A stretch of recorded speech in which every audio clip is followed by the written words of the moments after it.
And thank you very much, Rob. Jerrod Royal, Texas Memorial Stadium here in Austin, Texas. And we've got a good matchup for you as the Cal Bears out of the Pac-12 come into town to take on the Texas Longhorns.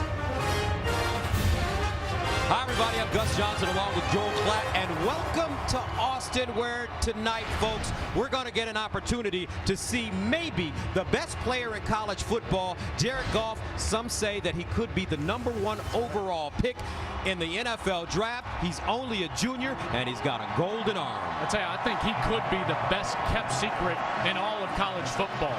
Number 16 for the Cal Bears. He's 6'4", a big arm. The NFL scouts absolutely love this guy. He can make every single throw in the book, but it's more than just that. It's the way that he plays with his mind that I love. He knows where the ball is going before the wide receiver even does, and he gets it there on time. The coaches from Texas told us very simply, and they played a lot of good quarterbacks in their time. This guy's the best they've ever faced. I can't wait to see him tonight. All right, quarterback is the story in this game, folks. If one rotten apple can spoil the bunch, then one bright light can shine on everybody. Jerrod Heard, he's a redshirt freshman from Denton, Texas. He may be that spark, that's right, that juice that Charlie Strong has been looking for. Well, you speak of introductions, right? Jerrod Goff is going to be introduced to America tonight. Well, this is Jerrod Heard's introduction to the Texas fan base. They have been waiting down here since 2009 when Colt McCoy walked to that locker room at the Rose Bowl in the national championship game against Alabama for a player like Jerrod Heard. They think he is that player to give them the life and Gus, the spark that you talked about. My question would be, will that spark turn into a full-fledged fire here tonight in Austin? Because it could. This kid is that electric. All right, this will be the 6th meeting between these two teams. Texas has won all 5. We'll see what Jerrod Goff and the Bears have to say about that right after this.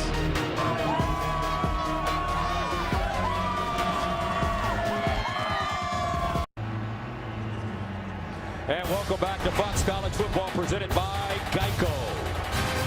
Jerrod Royal, Texas Memorial Stadium, and Cal and the Longhorns ready to battle as Cal comes into Austin for the first time in 45 years. Time now to join the 3rd member of our team on the sideline. Here's Molly McGrath.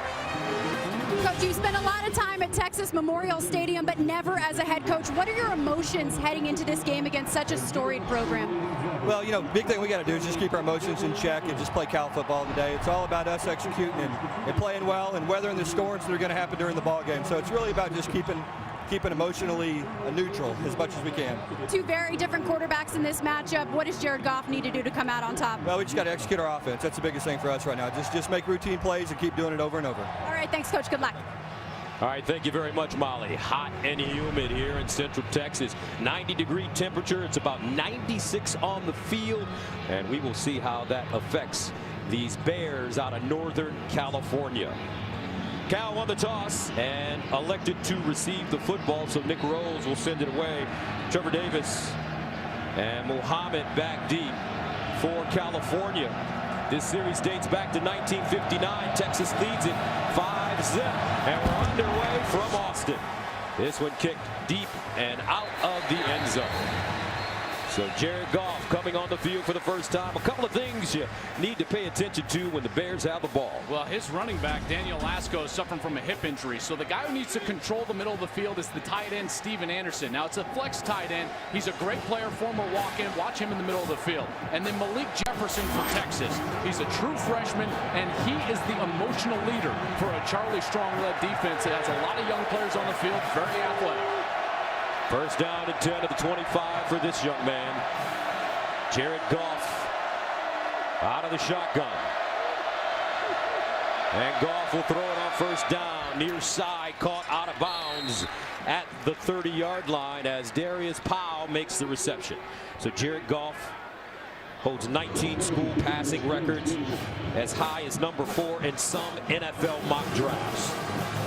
I would have him up there. He'd be my first or second quarterback off the board. He is that talented.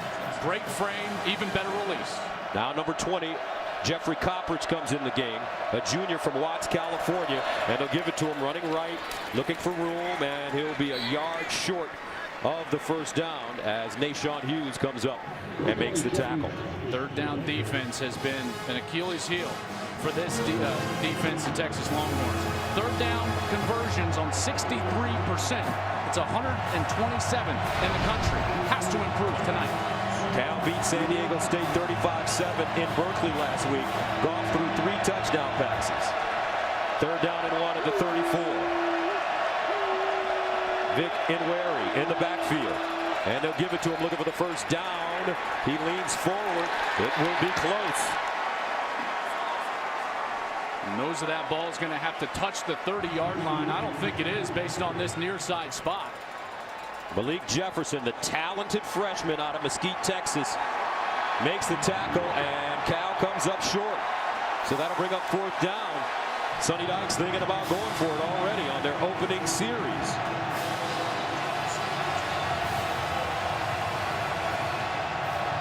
Fourth and 1. Well, this is when you like a quarterback sneak, but they never go under center. So that's an impossible play call for the Cal Bears. And the Texas defense will take it as Cal calls a timeout on their opening series of the game. Boy, this would be surprising if he stuck with this call. Speaking of Sonny Dykes. Remember, they're running back, not in the game right now, Gus. All right. First big decision of the game. Back right after this. Originally, we thought it was a Cal timeout, but we've been told it's an official booth review on the third down and short situation.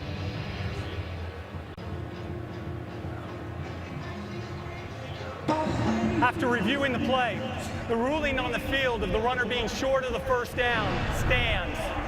It'll be fourth down. The University of California retains its challenge. Excuse me, the University of California loses its challenge and is charged a timeout. I like the fact that this is upheld just because you can't see the ball, so there is no definitive proof. You can guess where the ball is at, but Cal's still with their offense on the field, starting running back Daniel Lasco not in the ball game. So Sonny Dykes rolling the dice, opening series, fourth down. There's Lasco out with a thigh injury. Fourth down and 1 at their own 34.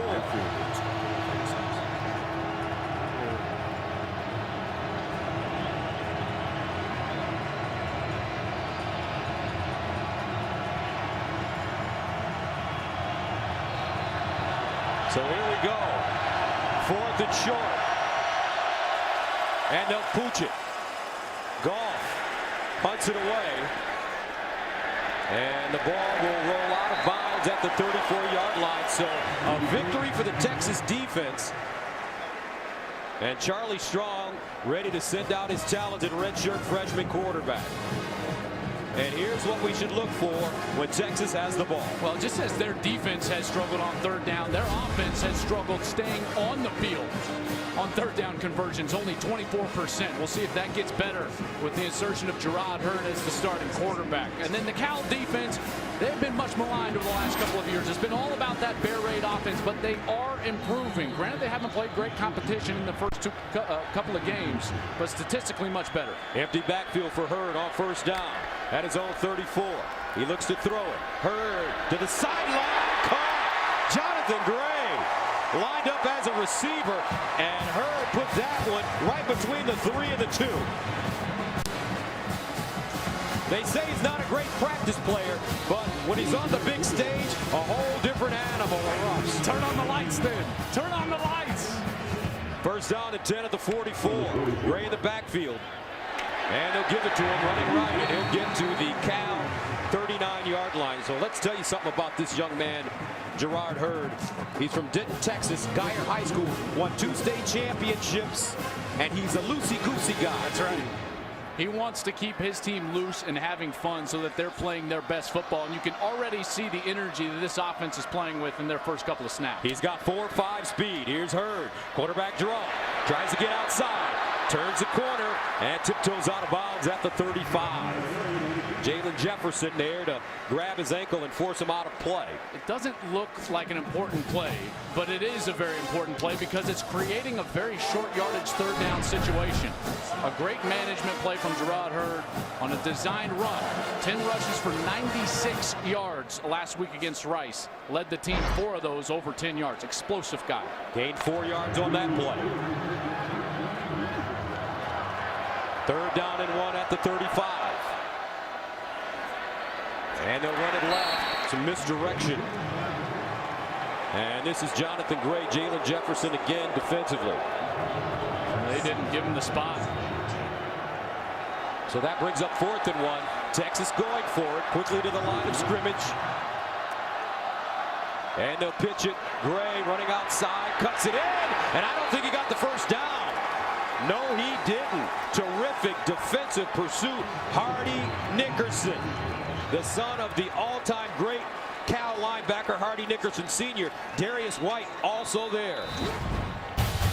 So both teams coming up big on 4th and shorts. Cal with the ball right after this.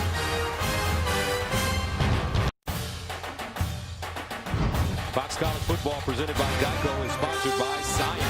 Premium standard features that actually come standard. Weird, right? Hardy Nickerson, captain of the defense. Great pedigree. His father, linebackers coach right now with the Tampa Bay Buccaneers. And he came up with a terrific tackle to cut Texas down at their knees. Both defenses coming up huge here in the early going. Getting off the field in their first chances. So 1st down and 10 for Goff at the 36. He'll swing it out of the backfield. And this is Califani, and he doesn't go very far. Nicely done. Dylan Haynes, the junior safety, with the tackle.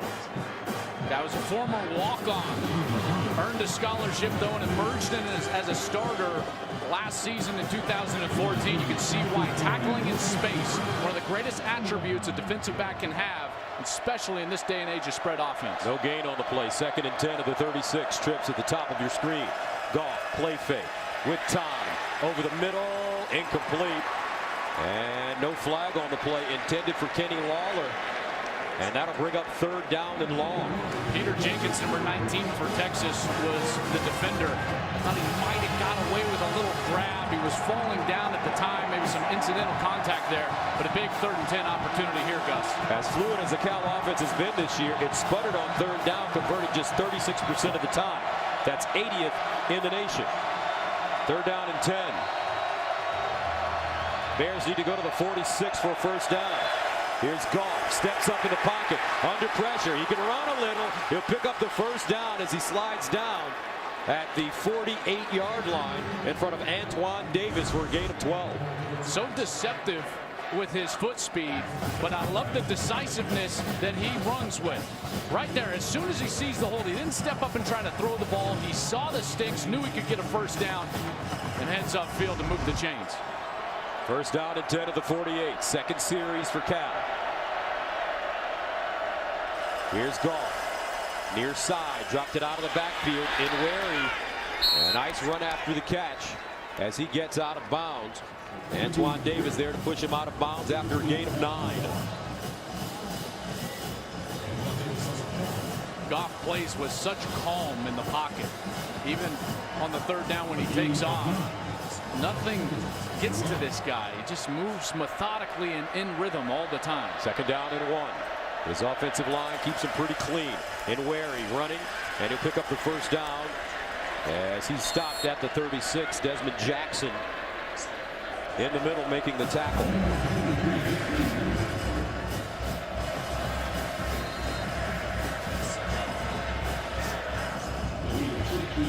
This Cal offense has a change of pace tempos, very similar to Oregon. They can play fast, and then all of a sudden they get in a huddle. It's very difficult for a defense to understand what they're trying to do because they can change it up. Trey Watson in the backfield. They give it to him running right, and Watson lowers his shoulder and goes down at the 34-yard line. Duke Thomas, one of their leaders on defense, number 21, makes the hit. I love the strategy because of the youth on the opposite side for Texas. A lot of these guys playing their first 2-3 games in college football.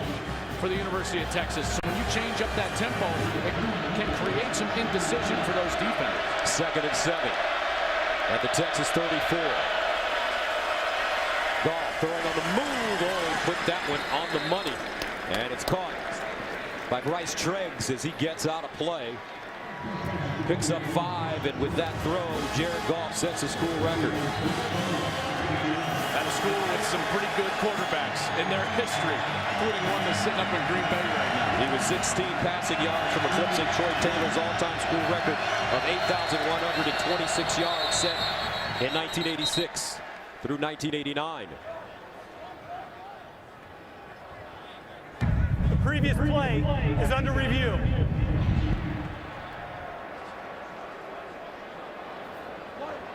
And you talked to Jerrod before the game. He seemed calm and confident. You know, this is a guy that has now played a lot of football, and more importantly, not just him playing a lot of football, but all the guys around him. His offensive line is very experienced. Here's the last play. We'll see if he came down with it. A couple of feet, and then the lunge. The rule a bit different than it is in the NFL. As soon as he establishes control, then a couple of feet, and then that lunge is going to be deemed a football act. I believe that's going to continue the process and be a completion. Mike Pereira back in Los Angeles, our rules expert. That 3-step process, I feel like, was completed there, Mike. Yeah, I think so too, because if you look at the way that the rule is worded in the rule book, it talks about getting control of the ball 1 foot down and then maintaining control long enough to perform an act. That's what it says, an act common to the game. Now the question is that extension of the ball to the sidelines enough of an act? You know, I think it is. I mean, to me, that's the 3rd step of the process. Now, when they're writing all this information down, that usually leads you to believe that they are going to reverse this and use the whole notion of them just going to the ground. But again, it's a 3-step process, but they ruled on the field that it was a catch. To me, is there enough to overturn this? I really don't think so. You know, he gets the foot. There's clearly control. And right there, there's the lunge. Clear control. And again, Mike, this is different than the NFL, who has clarified their rule on this act common to the game. Right.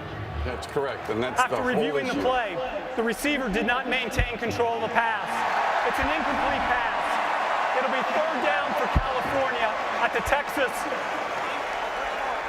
43-yard line. Excuse me, 34-yard line.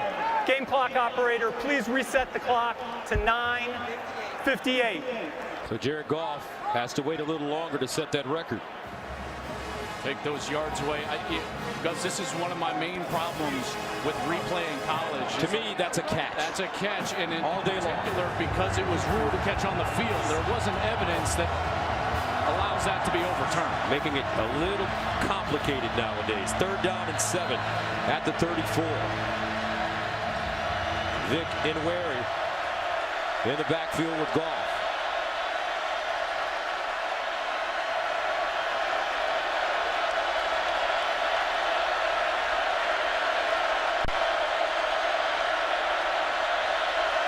Goff to throw with time and caught. What a catch. Steven Anderson, the flex tight end, but a flag on the play.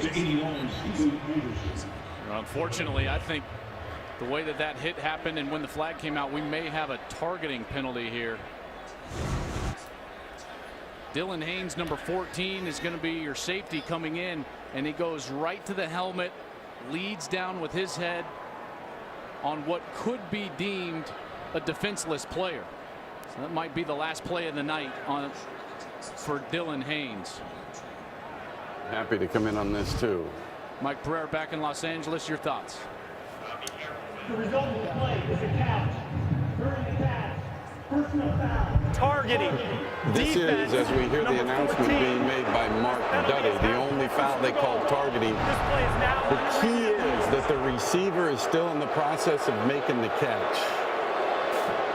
The key here is that the receiver is in the process of making the catch, which makes him defenseless. Now, any contact with the helmet to the head or neck area doesn't have to be the crown of the helmet, so any contact becomes targeting.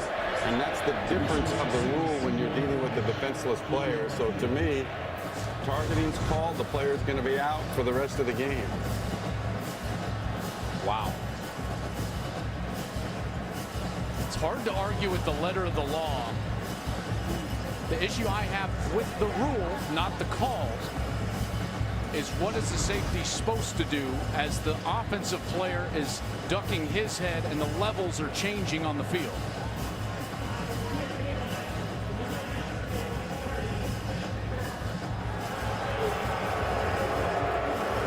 Attic first down. By rule, number 14 is disqualified from the game. Wow.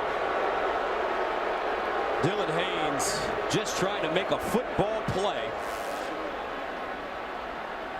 Called for targeting and now is ejected from this game. You can't be mad with the call, it's the rule. I feel like the rule needs to be cleaned up. Steven Anderson's, his levels were changing, and so there was not a clear target for Dylan Haynes to attack. Therefore, he's ejected. First down and goal at the 6, and Larry runs the ball.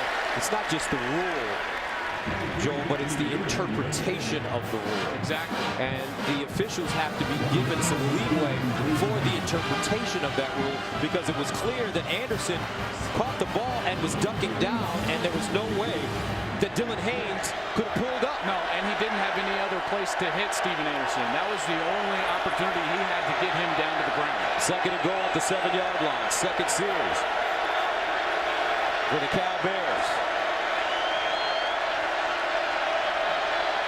Goff, play fake in the end zone. Incomplete. Intended for Kenny Lawler.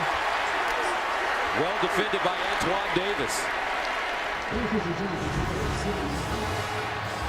Good throw here from Goff. It's maybe a little behind, actually, Lawler. Lawler had a good route, had some space out there on the left, but beautiful job by Davis of forcing him out to that pylon quicker than he wanted to. Third down, goal at the 7. 12th play of the drive that started at the 36. Goff to throw it again under pressure. Goff breaks contain, throws on the run. Caught in the end zone, touchdown, Maurice Harris.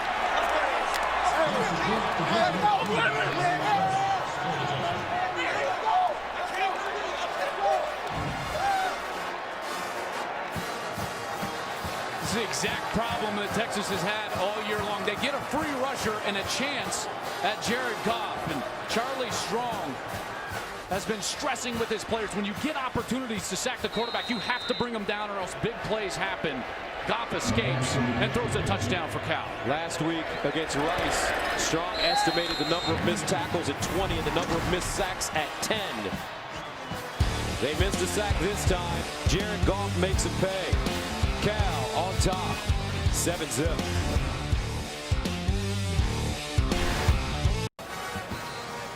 All right, a look at the scoring drive. 12 plays covering 64 yards. Cal 3 for 3 on third downs on that drive, and all were 7 yards or longer for Jerrod Goff, who now is the all-time passing leader, over 8,000 yards in Cal history. And when you give great players second chances, whether as you could sack him or the penalties that extend drives, guess what? They make you pay, and that's exactly what Jerrod Goff did to Texas on that last drive. So let's see how the Longhorns respond. You're looking into the eyes of Jonathan Gray. Jay Johnson also back deep. He's very dangerous. Returned a punt 85 yards last week for a touchdown. And they kick it over to Gray. And that ball is loose. Cal has it. And the Golden Bears will take over inside the 15, but there's a flag on the play. Gus, Cal was offsides. They're going to bring this all the way back. Cal was offsides, and they're not going to get this football. What a huge mistake. Watch the bottom of your screen. Offside, kicking team, number 31. This is a 5-yard penalty. We'll replay the kickoff. That's Raymond Davison. Playing on special teams, he's a linebacker. Boy, what a huge mistake. And because they were going to try the little pooch kick and not kick it deep, The kicker came into the football just a little slower, and that threw the entire line off of their normal cadence or tempo. And you saw them all try to hold up before that 35-yard line, and they just weren't able to do so. And it removes a huge momentum-changing play from the Cal Bears side. Boy, those mistakes and special teams get the least amount of attention during the week, but that's why those periods in practice have to be so crisp, is because plays are enormous in the special teams, like we just saw there. Have been first down inside the 20-yard line for Cal. So Matt Anderson will have to tee it up once again, and you get the feeling that Cal saw something on tape this week that allowed them to try that kick. It was short, caught Gray off balance. So Anderson, the left-footed kicker, may send this one out of the end zone. He kicks it short again. And Gray signals for the fair catch and has it at the 25. All right, let's go to Jenny Taft in Los Angeles for Lowe's Game Break. Gus, thanks. Nebraska was down 33-10 with under 9 minutes to play against Miami. They rallied to tie it. We head to overtime, and Michael Badgley with the 28-yard field goal. The Hurricanes win 36-33. Nebraska now 1-2, both of their losses on the last play of the game. Gus Stroll, back to you guys. All right, Jenny, thank you very much. Boy, how about those two heart-wrenching losses for Mike Riley? Two of his first three, the BYU against BYU, and now an overtime loss down in Miami to the U. First down and 10 at the 24 for Jerrod Heard and the Texas offense on the field for the second time.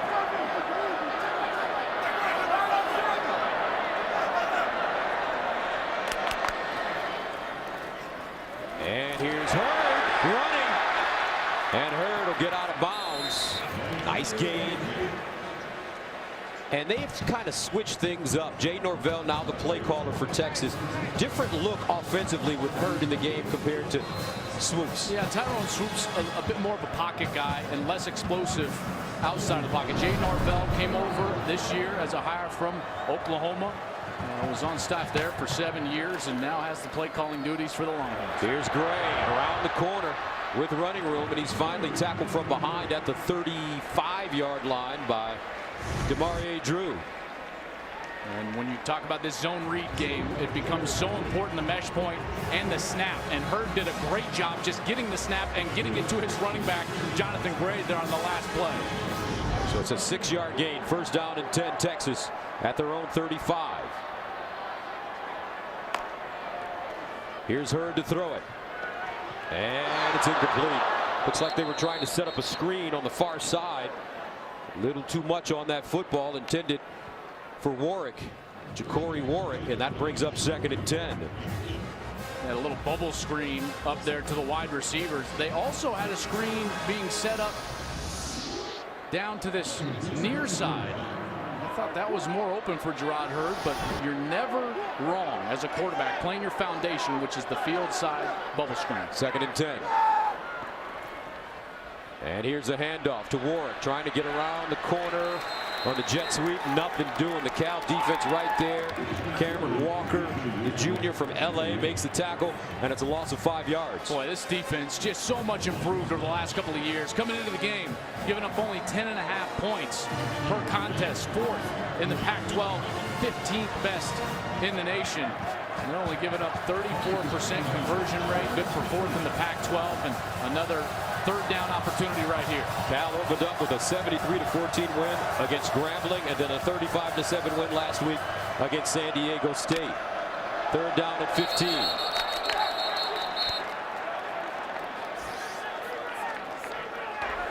False start. Offense, number 77. 5-yard penalty. Third down. That's Patrick Vahe, the right guard. A true freshman, one of 2 true freshmen starting for the Texas Longhorns on the offensive line. In 28 years that Jay Norvell has been a coach, he said he has never coached on a team with 2 true freshmen on the offensive line. Third down and 20 at the 25. Texas has played 15 true freshmen in each game of this season. Heard with a big running lane. He'll fire it up the sideline, and it's caught by Jerrod Johnson, still running. Johnson goes down at the 30s. He's in the slot. He's going to go outside, and he's actually going to be pressed out of bounds. But he's going to try to reset himself right away. The hat came off. No flag came down. The officials are discussing it right now. I think this is going to stand because he got himself reestablished. The receiver right away. was forced out by the defense, came back in bounds and caught the pass. Illegal play. First down, Texas. That's a 45-yard gain. Heard to Jerrod Johnson. And that is not reviewable because they have ruled that he was contacted in order to go out of bounds. Great play for Texas and Jerrod Heard. 154 all-purpose yards last week on 4 returns for Johnson. Now he's getting into the act on offense against Cal. First down and 10 at the 30. Jonathan Gray, the single setback with Heard. And they'll give it to him, running straight ahead. And to Jerrod Johnson, Joel, just a very interesting story. Yes, 154 all-purpose yards on 4 returns, including an 85-yard punt return touchdown last week. But Charlie Strong suspended Johnson for the first 4 games of the 2014 season. And he told him, though, he said, you keep working to get out of this doghouse. I'm going to be right there when you succeed. And guess who was the first one to congratulate him after that 85-yard punt return last week? It was Charlie Strong. He doesn't just want to discipline the kids. He loves on them as well. Jerrod Johnson feeling the love from his head coach. Second down and 8.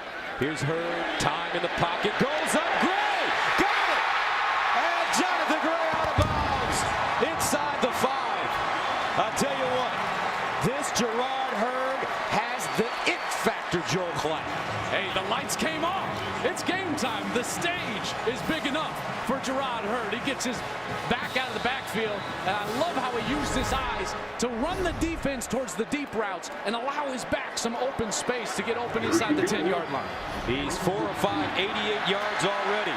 That was a gain of 26. Here's Heard, bounces it outside, wants to run it, hesitates, turns the corner. Touchdown, Texas. Ladies and gentlemen, the Texas Longhorns have their quarterback.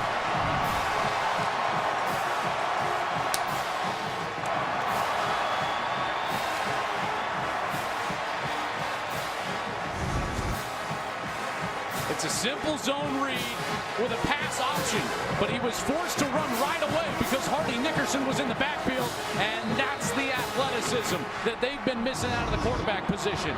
Nothing there, and he still creates his own touchdown. Jerrod Heard in the end zone. Extra point by Nick Rose is good. So Texas counterpunching, led by the electric freshman, Jerrod Heard from Denton, Texas, home of Phyllis George, folks.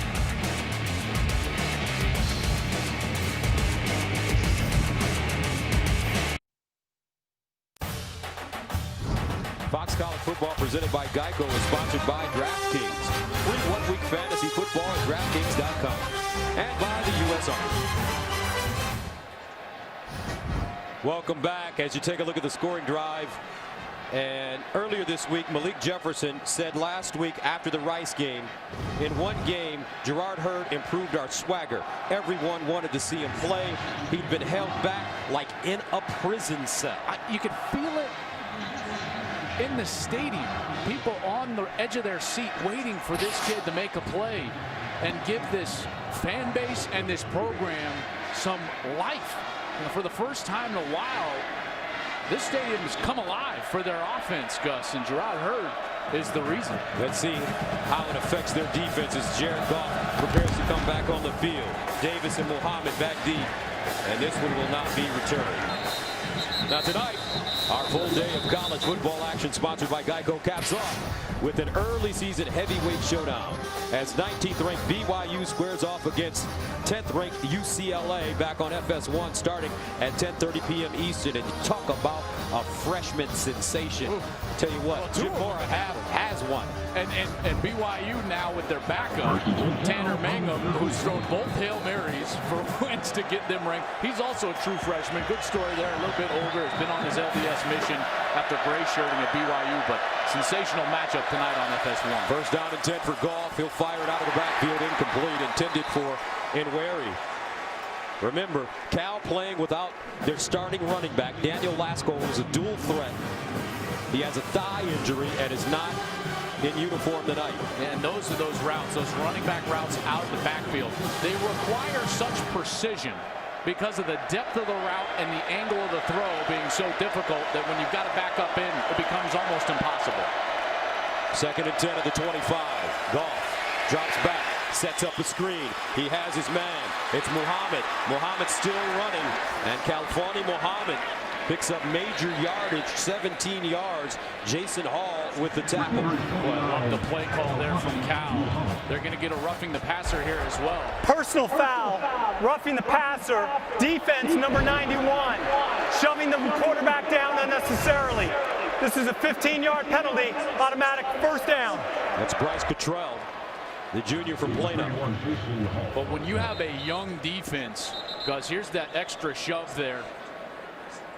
Official trying to protect Jerrod Goff. I don't mind the call in his head. That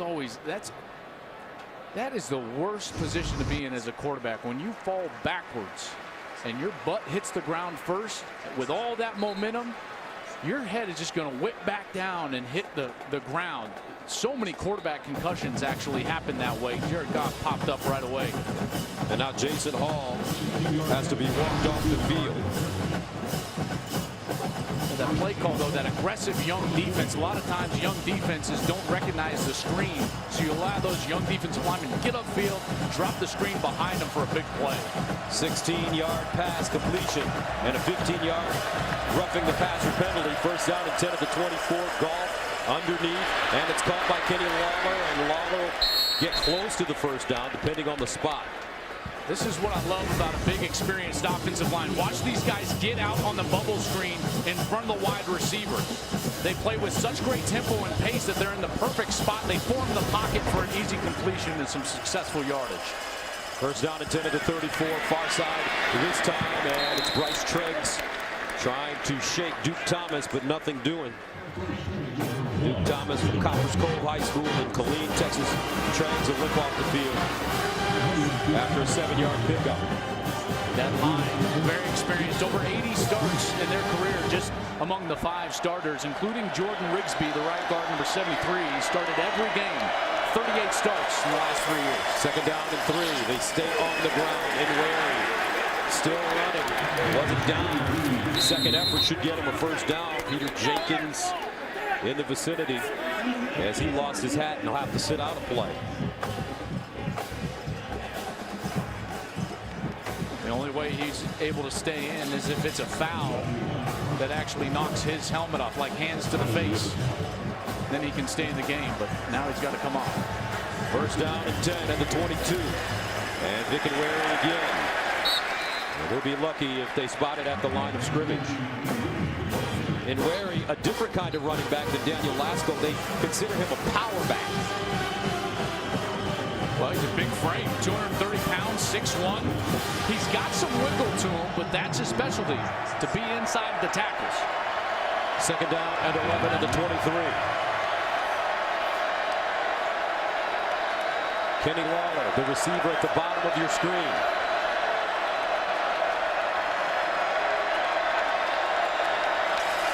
Goff, quick strike to the far side, and it's caught by Darius Powell. And I thought it was interesting when we talked to the Texas coaches and they talked about the effort of the wide receivers for Cal. They give you such a great effort because they know that they can always get the ball. Yeah, and that's a product of the quarterback being so intelligent, having knowledge of the system. Any one of those 5 releases can get the ball on any given play. It's 3rd and 5 at the 17.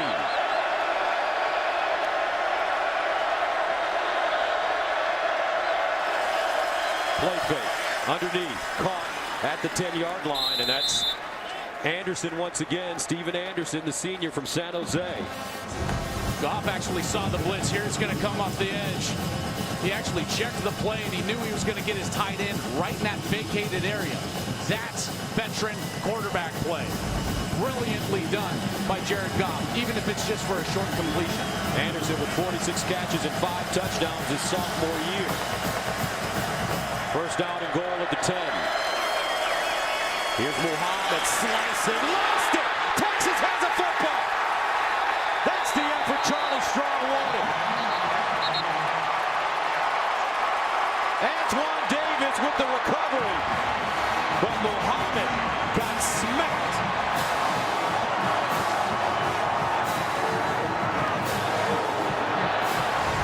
That's the backup safety. He came in for Dylan Haynes, who was ejected earlier in the game. Kevin Vaccaro laying the wood, causing the turnover. If you recognize his name, that's because his brother is Kenny, the great Texas Longhorn safety playing in the NFL now.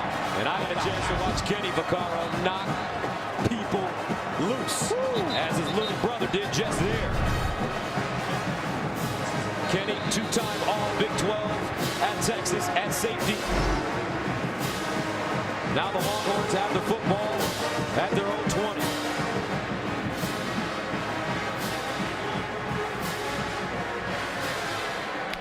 Heard, pump fake, reverse with room as DJ Johnson tried to turn the corner, but Stephon McClure was there, the senior from Vista, California. That's a loss of 1. Watch him right here. He's just going to read the play the entire time. He stays home. Perfect position and gets the speedster to the ground for a loss of 1. Second down at 11 at the 19. They throw this one short side, Foreman. And Foreman will pick up about 5 yards on the play. Darius Allensworth brings him down, and we really haven't had a chance to see Jerrod Heard break contain. Remember, he runs a 4.5 40. He's got sprinter speed and incredible elusiveness. 3rd and 8 at the 22. Heard with time, fires up the sideline, wide open. Johnson at the 40, cuts it across. DJ Johnson down at the 22. A 50-yard gain, and Jerrod Heard is slinging it today. Here he's coming from the slot position. John Burt, the outside receiver, #1, is one of the fastest players in the nation, and both Cal players took him. And DJ Johnson was wide open. You have to credit the protection first, because it was wonderful the time that Heard had in order to find the wheel route down the sidelines. But DJ Johnson, a couple of catches for 95 yards. That one a gain of 56. First down and 10 at the Cal 23. And they hand it off, running to the left, and it's Foreman. He'll lean forward and gain a yard on the play.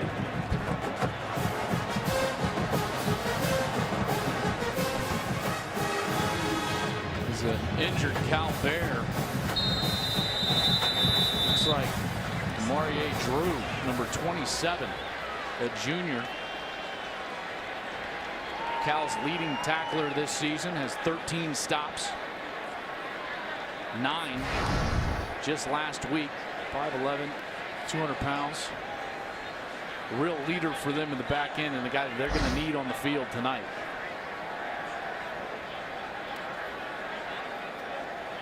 Okay, while they're taking a look at Demarie Drew, let's take a look at some headlines from college football. LSU, boy, they look good. How about Leonard Fournette, 228 yards. Baker Mayfield. Hey, Baker Mayfield and OU, they've got it rolling offensively. Some work to do on the defensive side. And then how about Ohio State struggling? Ardell Jones, a couple of interceptions. Barrett coming in the game. JT Barrett, of course, the Big Ten record holder with touchdowns last year. Defeated Northern Illinois only by 7 points. LSU is for real. Watch out for the Tigers, because they look physical. Their whole question was quarterback play. And Brandon Harris isn't having to do much, because Leonard Fournette is right now the best player in the country. And that was against an SEC defense now. That was a Will Muschamp coach defense at Auburn. All right, that's the end of the first quarter. A lot of fireworks by this man early on. Jerrod Heard, the young man from Denton, Texas, having a good first half. Second quarter coming up after this.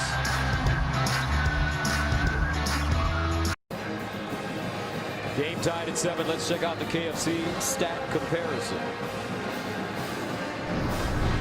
I think it's all been about that turnover. I mean, that's why it's sitting at 7-7. Cal was driving to take the lead in this game, and now Texas has the ball, been driving right down the field. Another huge thing, this total yards. Last week, Rice outgained Texas by close to 200 yards overall in the game. Texas hanging right in there with Jerrod Heard, the redshirt freshman. Second down and 10 to the 23.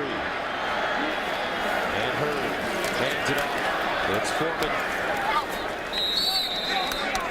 And when you look at Jerrod Heard, he makes me think of some of the words coming from a wise man once upon a time. Practice. I know you won't talk about practice. Well, they say he's just not a great practice player. And the quarterback position is the only position on the football field and in all of sports that you cannot recreate in practice. You don't know until you get out here with the live bullets from. Allen Iverson. Third down and 8 at the 20. I mean, wisdom from That's what Jerrod Heard said. That's what he said. Here's Heard to throw. With all day throwing underneath. Hits his receiver. Still on his feet. This is Alex De La Torre. And De La Torre with a nice catch on a ball that was thrown low. And he's got some yak after he made that catch. So throwing the ball from the pocket is Heard's weakest part of his game. How do you rely on that as an offense when protected and you allow him to see the field? That's exactly what the offensive line did on the last snap. Heard had all day to throw. First down and goal at the 7-yard line. Heard to throw it in the end zone. Incomplete. Armani Foreman had his hands on it, but broken up at the last moment.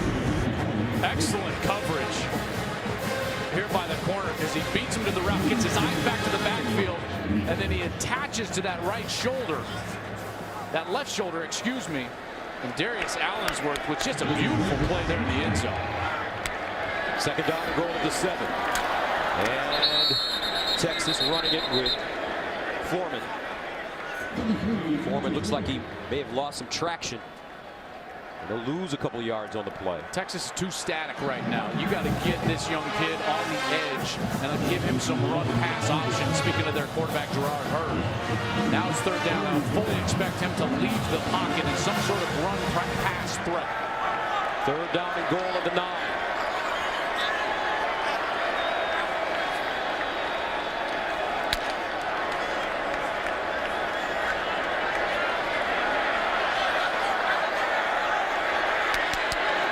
Here's Heard to throw it. Into the corner. And incomplete.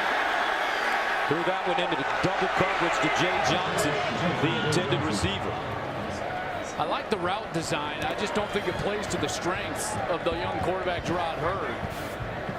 Getting him on the move and putting pressure on the defense with his feet first. That's how you create open throwing lanes for the wide receivers to find Gus inside the 15-yard line. When he's just sitting in the pocket, all the defensive back has to worry about is covering his wide receiver. So Nick Rose comes in to attempt the 27-yarder. Trey Holtz, the holder. High snap, handle, got it up, and good. Texas has to settle for 3 points. 12:52 to go. Second quarter, 10-7. And here comes the Golden Arm quarterback from California, Jerrod Goff. They're rocking in the stands here in Austin. That's because the Longhorns have a 10-7 lead over the California Golden Bears. Jerrod Goff ready to come back on the field. He's 10 of 14, 89 yards and a touchdown. Nick Rose will send it away. Trevor Davis. Galfani Mohammed back deep.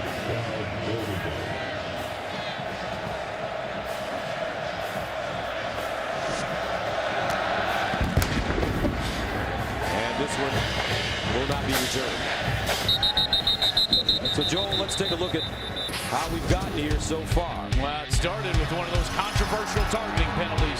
Dylan Haynes was ejected from the game, starting safety for Texas, led to this score for Cal as Goff gets his first touchdown pass tonight. Then it was the redshirt freshman Jerrod Heard finding Gray and then finding the end zone to tie the score.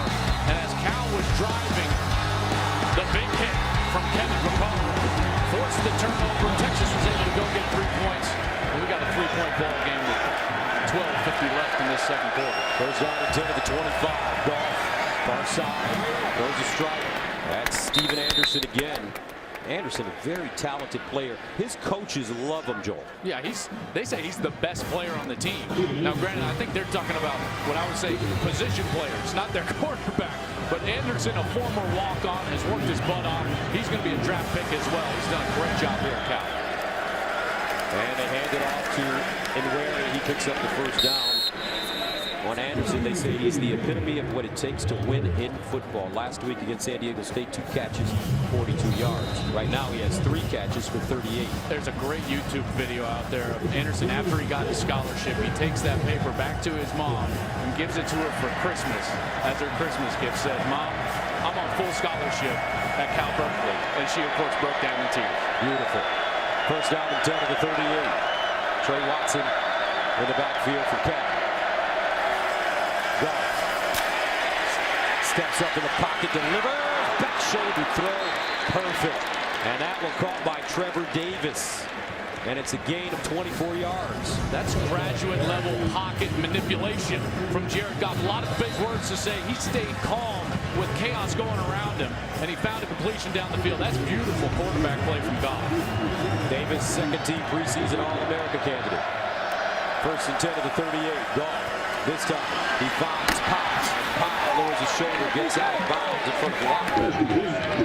A solid block there from Trevor Davis. He was the wide receiver on the outside, but was able to block the corner and allow Powell to get down the sidelines with a free lane for a first down. Everybody's getting touches. That's great quarterback play. Everybody's involved. Everybody's moving fast. First down. Powell once again. He's held up and dropped at the 20-yard line. Peter Jenkins. But so far, Jared Goff has hit 8 different receivers.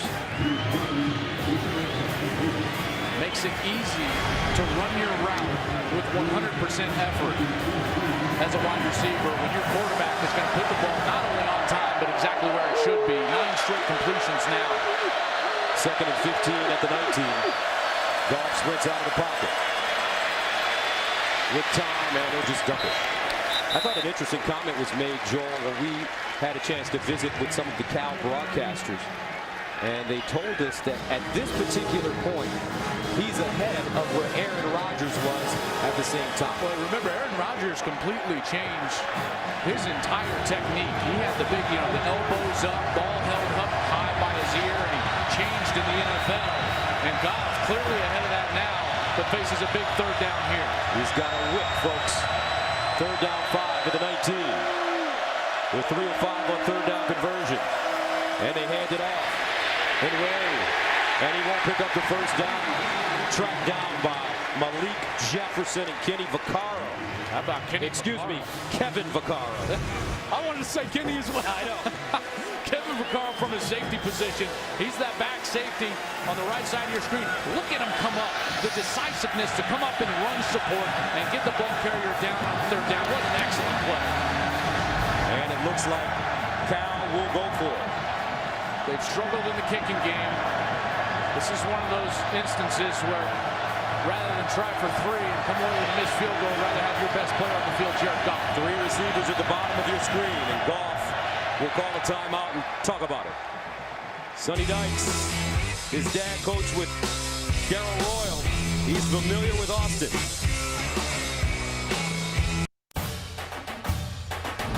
Fox College Football is sponsored by State Farm. Find your agent at statefarm.com. And by FanDuel, the leader in one-week fantasy football. California electing to go for it on 4th down and 3. They're 3 or 4 for 4th down conversions this year, but 0 for 1 tonight.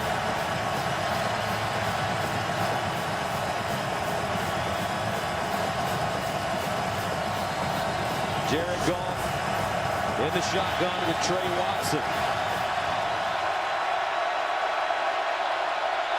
Here's Goff. Throws it up top. Touchdown, Kenny Lawler.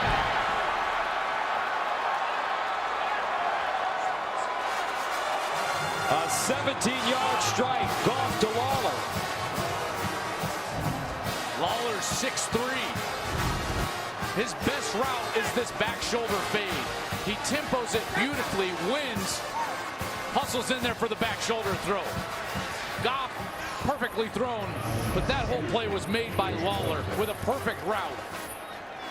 Lawler now with 7 touchdown catches in the last 4 games. He was working on a freshman, John Bonney.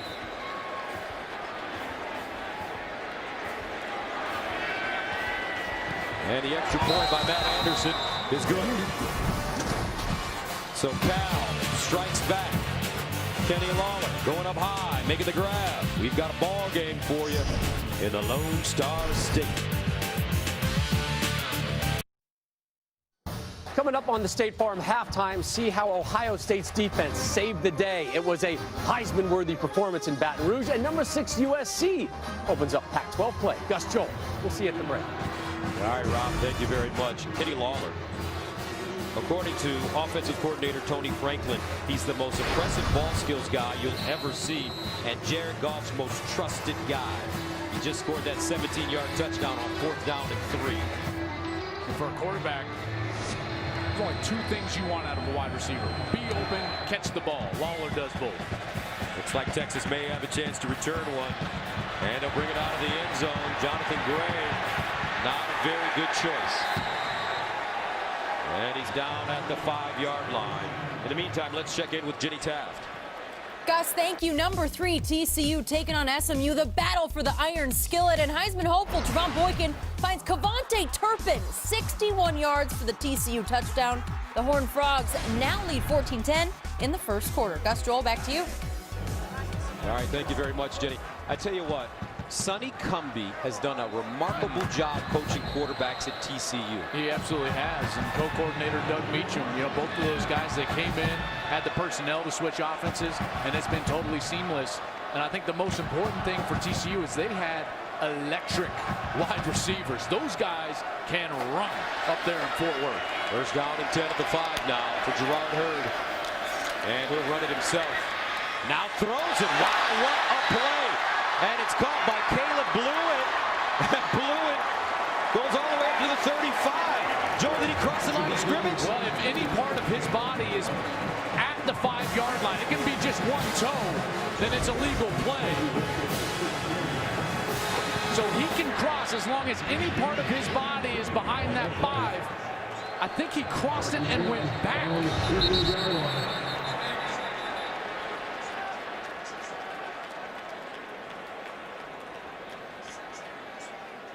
It's not just where the ball is. It's not like the plane of the end zone. It's any part of that body. So it has to be his foot, which clearly crossed that 5-yard line. The previous play is now under review. Mike Pereira in Los Angeles, our rules analyst. Now, this is an interesting one, Mike. Yeah, Gus, because we always think about it in terms of throwing an illegal forward pass. But here you don't have a pass thrown until after he goes back behind the line. But Joel is right. When you look at it here, the whole body and the ball must get beyond the line for him to be beyond in the first place. So now you look down the line and you get a shot, and I think you see feet are. I think ball is also, take a look here and focus on the entire body and the ball. So both feet beyond planted, everything beyond there. I think you take this now as an illegal forward pass. It's a second forward. It's a forward pass after the runner had been beyond the line, and you turn it into a penalty in replay. And we've already seen, Mike, that this replay booth is very aggressive and has overturned some calls. So clearly there with the video evidence that we have, it's pretty clear that Heard crossed that 5-yard line. You know, it's interesting, Joel, because if we went back to the first play on the line to gain, the first review, we looked at all the angles in here, and one looked like it was a first down, then from another angle it looked like it wasn't. And you always try to get that shot down the line, but sometimes you just have to piece all the information together and look at everything, and the shot that we gave him to me is enough to indicate that everything is beyond. Now, we'll see again what they do in replay, but the classic rule book verbiage is, in college, it has to be beyond a shadow of a doubt that everything was beyond the line. It's a long conference. Fully expect that call, just as you do, Mike. After reviewing the play, the quarterback went beyond the line, went back behind the line, then threw the pass. This is a foul for an illegal forward pass against Texas. This penalty is half the distance to the goal from the 4-yard line and loss of down. Second down. All right, thank you very much, Mike. So you both were correct. And that's the difficult part when you get a young player in this offense, which is triple option football. They've got the dive read, the traditional zone read between he and the running back, and then once he runs, they're reading it off of that linebacker that's coming up in a supporting role. And if that linebacker crashes, they're supposed to throw it. That's a lot of decision making for a young player. Second start here at Texas. And for some reason, when I watch the Texas offense now, I'm seeing a little bit of Oregon, and Heard reminds me of even J.T. Barrett at Ohio State and how he runs the Buckeye offense. This switch with Jay Norvell now as the play caller for the University of Texas, this switch was so that this system was more familiar to the young kids that were being recruited from this state and running this offense as high school players around this state. So second down and 13 at the 2. And they'll run it. Here's Heard. Watch out! Down the sideline. Jerrod Heard. His teammates say he gives him some juice. There's some juice on this one. Well, it starts with the read, and he makes a beautiful read, and then he's gone. And when he gets a seam, man, he's electric. You talk about that juice, Gus. Tackled himself out of bounds, man. He could have gone for a little more yardage there. A 34-yard gain on second and 13, first and 10 to the 36. Here's the handoff to Gray. And Gray turns the corner with running room. And he'll get to midfield and out of bounds. And this is what happens when the quarterback threatens the defense. Everything else becomes easier. 34 yards on the first gain from Heard, 15 there for Gray. Texas having no problems moving the ball against Cal. First down and 10 at the California 49. Heard drops back, looking for it all. It's Burt, the freshman. Caught at the 5. John Burt. 43-yard gain. This is what happens when you got one of the fastest players in all of college football. It's almost impossible to outthrow him. And he has to come back for the ball, and he gets it inside the 10. Great adjustment by the freshman, John Burt. First down and goal at the 6 for Texas. Here's a handoff. Gray flying straight ahead. And Gray leans forward and gets inside the 5-yard line. Boy, when they get inside the 10, though, they don't let Heard get on the edge. We saw this already. They had to settle for a field goal. I think they need to get number 13 outside of the pocket on the left, threatening the defense with a run-pass option. Jay Norvell, second week, running the offense. Second down and goal at the 4. And you can see the growth already. And Gray, they don't need to let him run, because Jonathan Gray slams it in the end zone, and Texas has 6 more.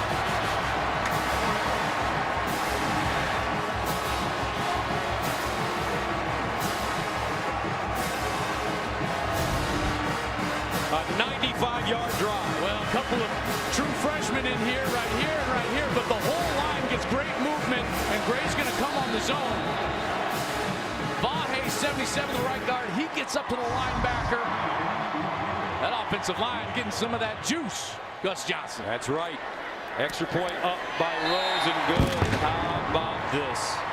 After that humiliating opening season loss to Notre Dame 38-3. They bounce back against Rice, and right now they're slugging it out with Cal at home.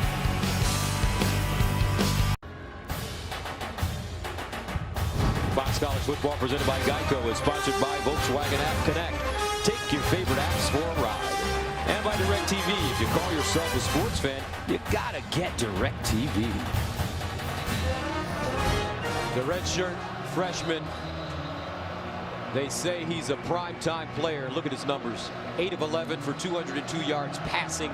He's carried the ball 4 times for 45 yards rushing, averaging 11.3 yards with a 34-yard long.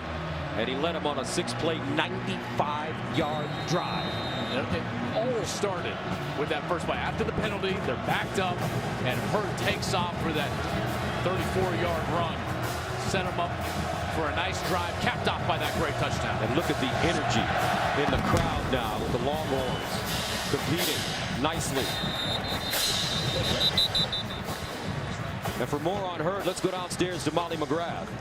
Gus, Jerrod Heard was relaxed and loose during warm-ups. He looked really confident before the game. He told me before a play even happens, he rehearses what he's going to do in his head and visualizes a big play happening, admitting that sometimes he just blacks out, kind of like an out-of-body experience. He told me, I'm visualizing some big plays for tonight's game, and he is making it happen, guys, with all smiles. Thank you very much, Molly. And I asked him yesterday, I said, young man, you plan on keeping this job? And I thought he had an interesting answer. What did he say, Joe? He said, well, of course. Here's Goff, hit as he throws, and it's complete to Anderson once again. And Steven Anderson just having a wonderful first half for Cal. This is an important drive for Cal because of that energy you were talking about in the stadium. Goff and Cal have to have a sustained drive here to get the momentum back on their side and try to put some points on the board. Nashon Hughes with pressure. 2nd down and 2 after the 8-yard pickup. And here's Inwary, and with some running room. Wow, look at him shed tacklers. Vic Inwary. A gain of 36 yards. Malik Jefferson and Kevin Vaccaro had to make the tackle. And he's not just that big bruiser inside the tackle. Boy, he's got some shake to him outside, including a stiff arm down the field. For Cal's first play at 25 yards or more. First down and 10 at the 30 for California. Trey Watson in the game. And they give it to Watson. He'll spin and get inside the 25. 6:53 to go in the first half, 17-14. You know, what's happening here is Texas is running their in-man on the line of scrimmage up the field, and that's creating this big hole for those Cal running backs, gaining some huge yardage on first down. 2nd down and 4. High snap, handled, Watson. And this time, they get to him quickly. Hassan Ridgeway, the junior from Mansfield, Texas, makes the tackle. Here's one of those 3rd down opportunities. Try to sustain the drive for Cal. Texas, a chance to force another 4th down decision for Sonny Dykes. 3rd down and 2. Texas looks like they're showing blitz. Malik Jefferson creeping up.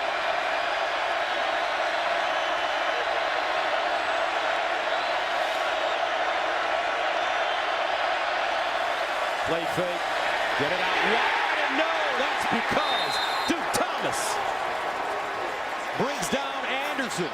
They won't pick up the first down, and let's see if Cal goes for it on 4th down. Watch this reaction from the linebacker. He takes off right away. He didn't even have to have his eyes in the backfield watching Goff. Eyes planted on the wide receiver, takes off to make the stop. So 4th down and 1 down. California electing to go for it on 4th down once again. Trevor Davis off the field and a flag. Illegal substitution, offense, 12 players in the huddle. This is a 5-yard penalty, 4th down. So let's see if that changes Sonny Dykes' mind. At the end of, right before the ball was getting ready to be snapped, you saw Trevor Davis sprinting off the field. Number 9. Sonny wants an explanation there from the officials. They brought in a different personnel group, tried to get their big personnel on the field and run the wide receivers off, and got caught with too many guys inside the numbers. Now they'll settle for the field goal attempt. Matt Anderson. Anderson in to attempt one from 44 yards away. This is his first year as Cal's place kicker. Got it up. And he hooked it. Charlie Strong pumping his fist. All kinds of enthusiasm and energy on that Texas sideline. Boy, that penalty was just such a killer for Cal. That's the danger when you're not a huddle team and you try to switch personnel groups. Hey, read Sonny Dykes' mouth. Read his mouth. We're not kicking it again. Well, he joked earlier, and there's nothing against Matt Anderson, but he joked earlier in the week. Someone said, hey, would you trade Jerrod Goff? He said, I wouldn't trade him for anybody in the country. Pause. Plus a kicker. Not even if they threw in a kicker.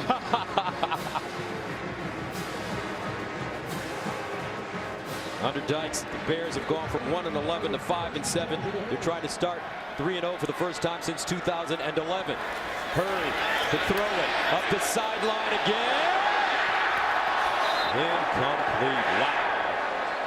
Armani Foreman broke open late, and a flag on the play. He's going to get pass interference. Darius Allensworth, he contacted him down the field right there. He's going to shove him right up around his throat area. That's when the flag comes out. This is going to be an automatic first down. Pass interference, defense number 2. This is a 15-yard penalty, automatic first down.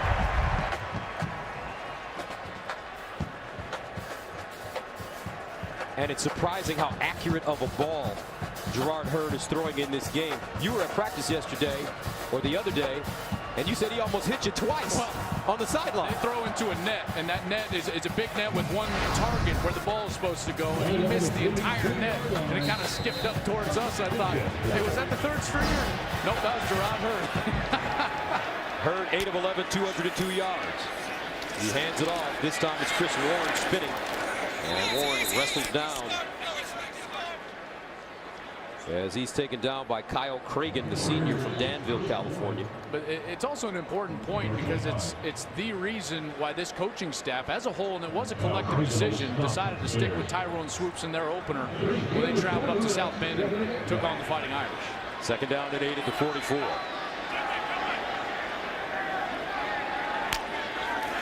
Here's Heard to throw it.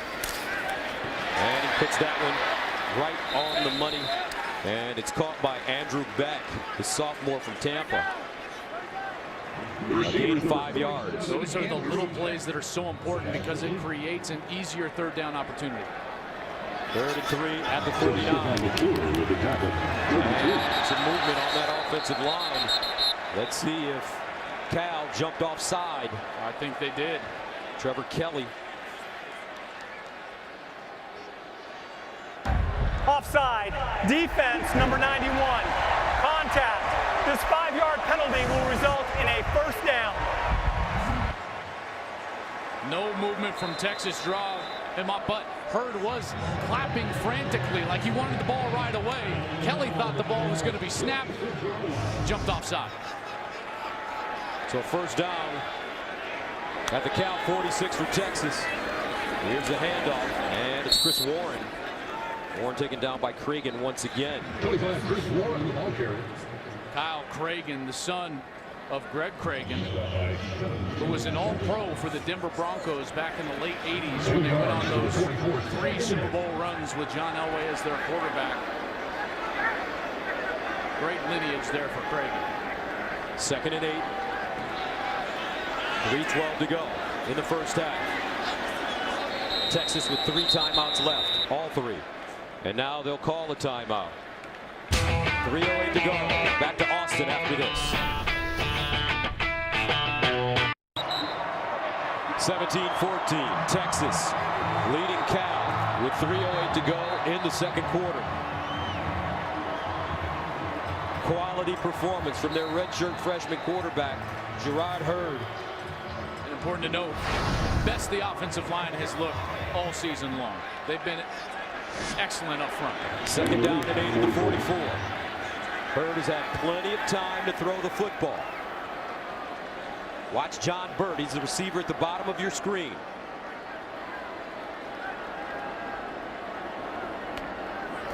And they run the option. They pitch it. Warren turns a corner. First down and more as he's chopped down at the 30-yard line by DeMarie Drew. Option is always going to be the quarterback's key. If he presses that defensive end and runs right at him, then he can make the pitch and create all the space outside. But if he floats on that number 76. This is a 10-yard penalty. Replay, second down. It's a holding against Texas. And that's Kent Perkins, the right tackle. Very few mistakes by this Texas team in the first half. 2nd and 18.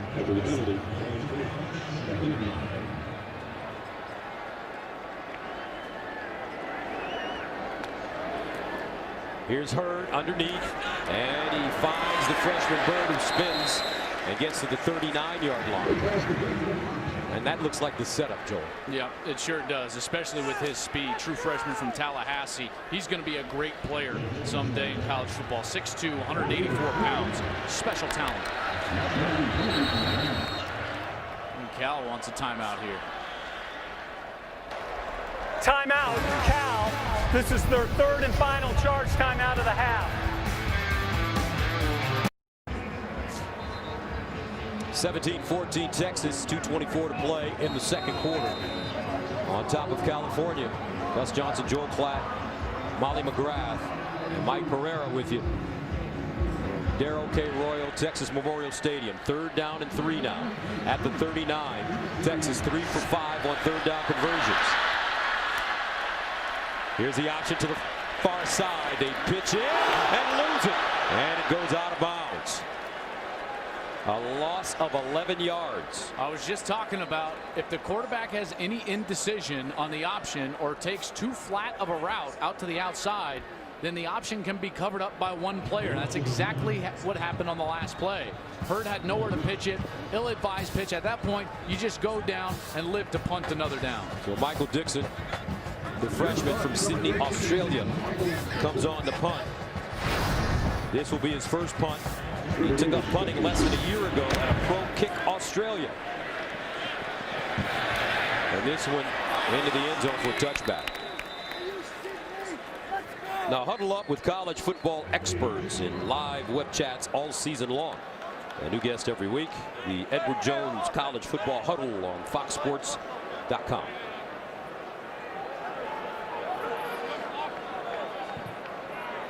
Well, Cal's had to burn some timeouts.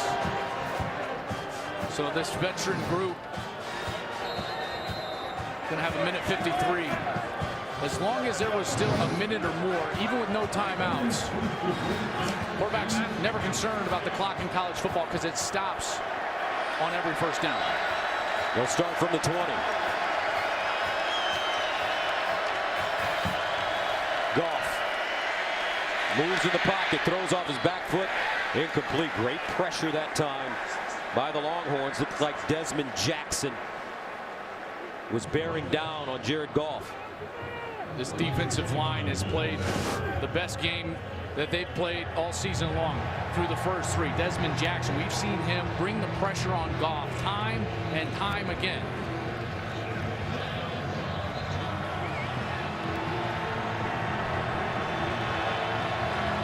Second and 10 at the 20.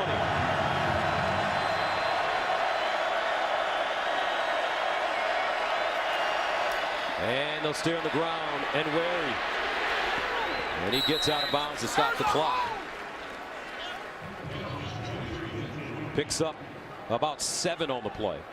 Really smart play there with no timeouts too, to get himself all the way to the sidelines and get out of bounds to stop the clock. This becomes a big conversion here as they don't want to give that electric young quarterback Jerrod Heard the ball back. Or move the chains here and keep this offense on the field if you're Sonny Dykes. 3rd down and 3.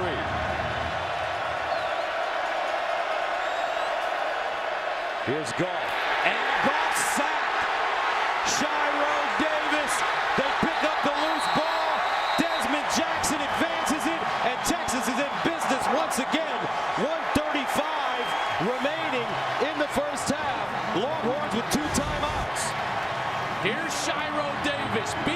speed rush. Then Desmond Jackson was coming around. He's going to be the guy that picks up the football. There's Davis on the sack. Clear fumble. And Desmond Jackson sets up the Longhorns inside the 10-yard line. This defense hasn't made many plays this year. That's the biggest one they've made, setting up a scoring opportunity for their offense. And the big fella almost got in there, Joel. He almost got there. Charlie Strong, he loves what he's seeing from his young team. He's been pleading with them to play with that type of passion up front, and he's finally starting to see it. First down and goal at the 6. And they hand it off. Touchdown, Jonathan Gray. Hook 'em horns. His second of the first half.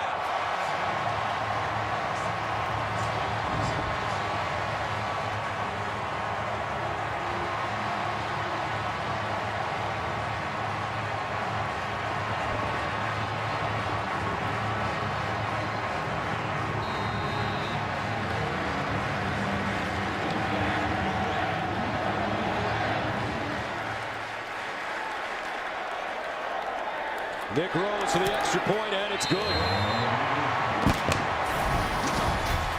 Texas with 10 points off 2 Cal turnovers.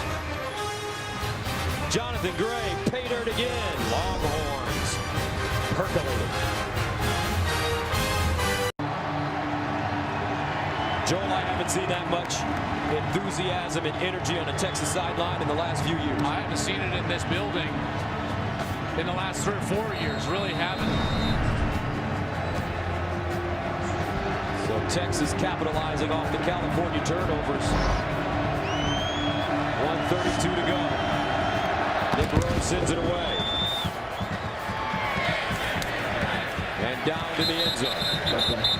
I want to go back to that touchdown. Watch Heard. This is the Heard effect. The linebacker is going to move out of the box when Jerrod Heard takes off after he gives the football. This is what opens up the entire hole. Gray's got no one there because the linebacker runs with Heard, and there's just nothing but green grass and burnt orange end zone for Jonathan Gray. Jerrod Heard, father, a probation officer.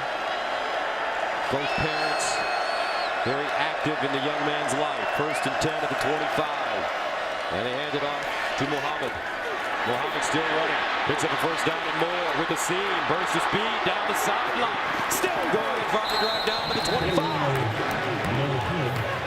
Kalfani Muhammad, the junior from Inglewood, California, with a sensational run. He's a track athlete who was part of the Cal 400-meter relay team that ran Cal's first sub-40-second race since 1987. Just saw it on that last run. My goodness. A 49-yard gain.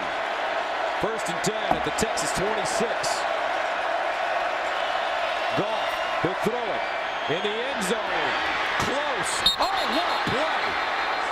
Kenny Lawler made the defender miss, but he stepped out of play.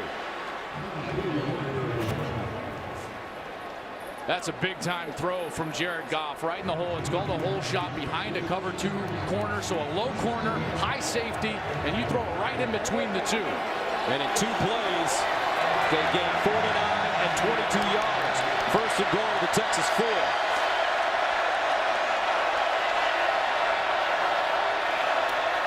Watson turns a corner, but can't get there. Knocked out of bounds inside the 5. And that's John Bonney and Eddie Freeman combining on the tackle. And Bonnie's got such a difficult job because he's out there against Kenny Lawler. Remember the big receiver, number 4. And he was able to come off of him, recognize the run play, and tackle right at the 1-yard line. The University of Texas has called timeout, their second timeout.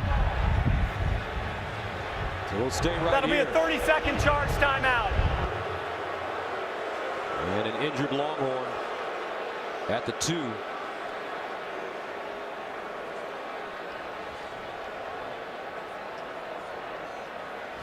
Watch this, Gus.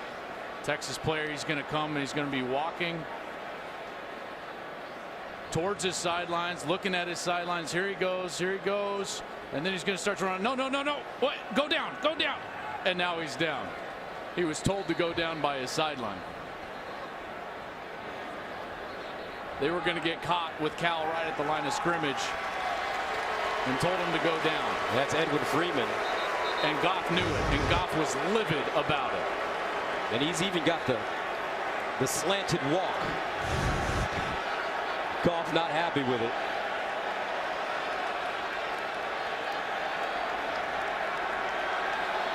Some choice words from the junior quarterback. Second down and goal at the 1.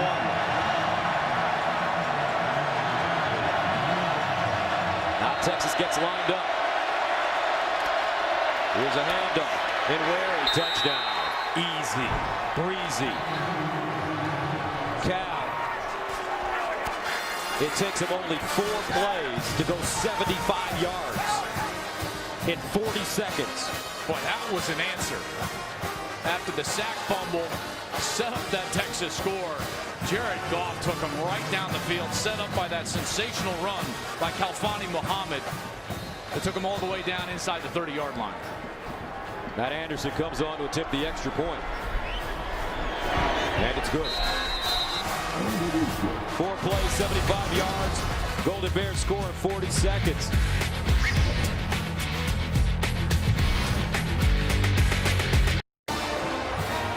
Fireworks in the first half in Austin.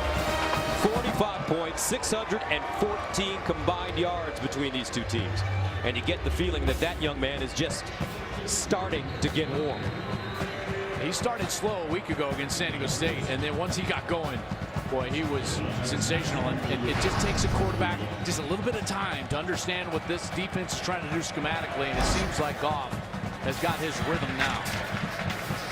Texas, with 52 seconds remaining in the first half, will get it at the 25. Jerrod Heard.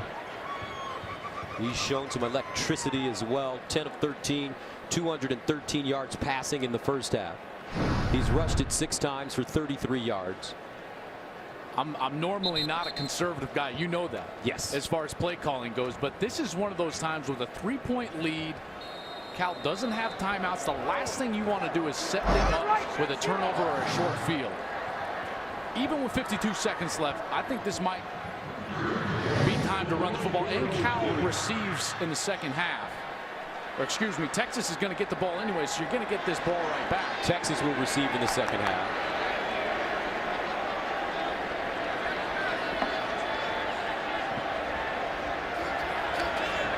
First down at 10 of the 25. The handoff might be the prudent play here. You got to snap it, though. Got to snap it. And he gets it away. Here's a quarterback draw. And Heard runs right out of bounds to stop the clock at 45 seconds. Smart play, just a quarterback draw. You trust him probably more than anybody else right now because he's so sure of himself. In particular, in handling that ball, you don't have to mess with an exchange or a handoff. Probably something similar right here. Second down and 1. And Heard, this time he'll throw. Johnson with the catch. Johnson tries to get out of bounds, but does not. Kyle Cregan tracks him down from behind.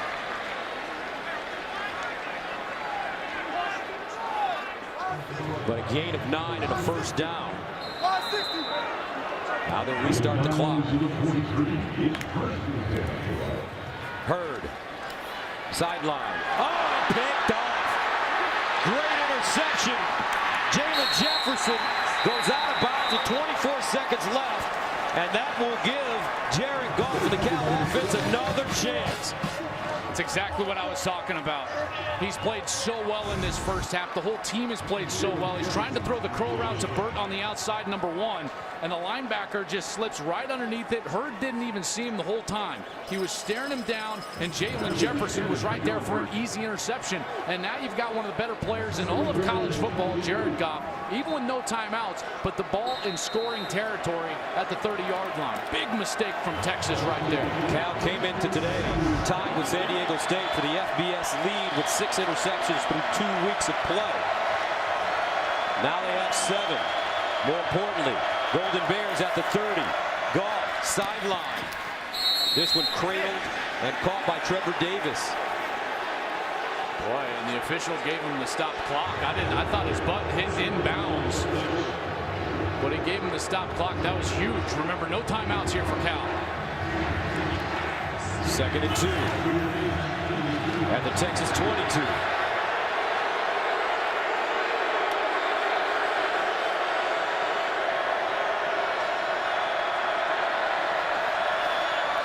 Goff sprinting out now, throws on the move, caught, and this time it's Kenny Lawler. He gets out of bounds to stop the clock with 13 seconds to go. I mean, how smart is this drive, right? With a veteran quarterback, a veteran group of wide receivers, everything has been thrown outside the numbers. They've gotten Goff out of the pocket on the run so that he can burn the ball if necessary.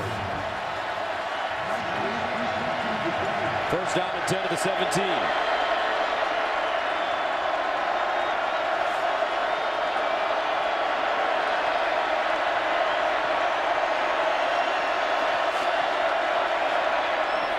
Steps back in the end zone, incomplete.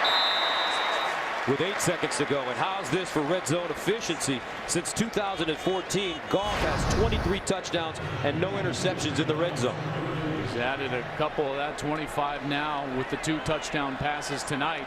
And after Sonny Dykes earlier said he's not going to kick it anymore, trots his kicker back on the field, Matt Anderson. So with 8 seconds to go, Anderson gets another crack at it. He missed a 44-yarder. This one from 34 yards out. And it's good. Sent it to the back of the net with 4 seconds remaining. Texas shooting themselves in the foot. And California capitalizing. We are level at 24. Boy, how about that response? 10 points now. It's 24-14. All the electricity and momentum is on the Texas side. And Goff comes out, Muhammad with the long run. They punch it in for a touchdown. I thought Texas should have played conservative right there. They allowed Heard to throw the ball. He throws the pick. Cal turns it into points. And all of a sudden, you're going to take a young team, the Texas Longhorns, into the locker room deflated now at 24-24, rather than just handing the ball off and going in at 24-14, or excuse me, 24-21 at that point, and still a game that they feel very good about themselves. And you're absolutely right, Joel. The air has been taken out of the building. With 4 seconds to go.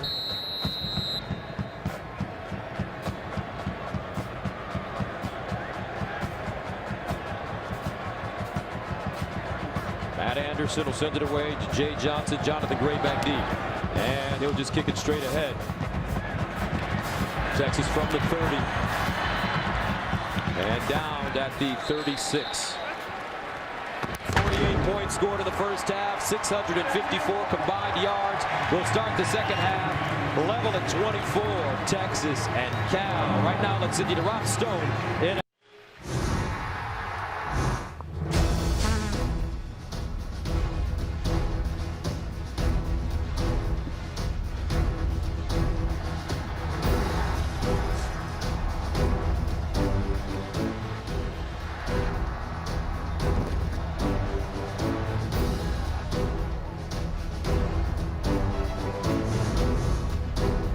And welcome back to Austin, Texas, and what a first half. We head into the third quarter with our score, California 24, Texas 24. Gus Johnson along with Joel Klatt. We talked about at the top of our telecast this being a battle of the quarterbacks, that's right. And that's certainly what it turned out to be. It did, and we knew that one of them was going to be great, Jerrod Goff. What we didn't know is that we're going to get great play from both of these guys. We start with the experienced Jerrod Goff from Cal, who really was sensational. He made some throws that were just big league NFL throws. 20 of 27 for 202 yards and 2 touchdowns, including that back shoulder throw to Kenny Lawler. But there's the spark plug, Jerrod Heard, 222 passing yards, 42 on the ground, but there was a youthful mistake.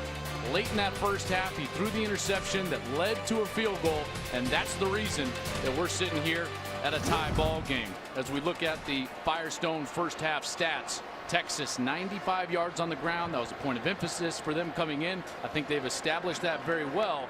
Last week they were outgained by Rice by 200 yards, and they're hanging with the very powerful Cal offense, 337 to 317. And I'm not going to say that mistake by Jerrod Heard was his mistake alone. I'm going to give 50% of that to the coaches. Or more, because the first time that a young quarterback is put into a 2-minute situation, Gus, the tendency is to force it. You think you have to make that throw and you have to force the ball down the field, when in reality you don't, in particular in the first half. So Texas will get the ball to start the second half. DJ Johnson and Jonathan Gray back deep as Matt Anderson prepares to send it away. And he'll kick it short. Ball picked up by Jonathan Gray. And Gray advances it up to the 35-yard line. They're trying to keep that ball out of DJ Johnson's hands. Well, and you know why? Last week, 85-yard punt return for a touchdown. He's got 2 kick returns for touchdowns in his career. Another 85-yarder in 2013 against Oklahoma, and that's what Sonny Dykes is so concerned about in the special teams game. So as we take a look at the beginning of the second half, what are the adjustments that both teams have to make? For Texas, what I saw late in that second quarter is the inside run game started to open up for them because everyone was paying attention to Jerrod Heard on the outside. First down and 10.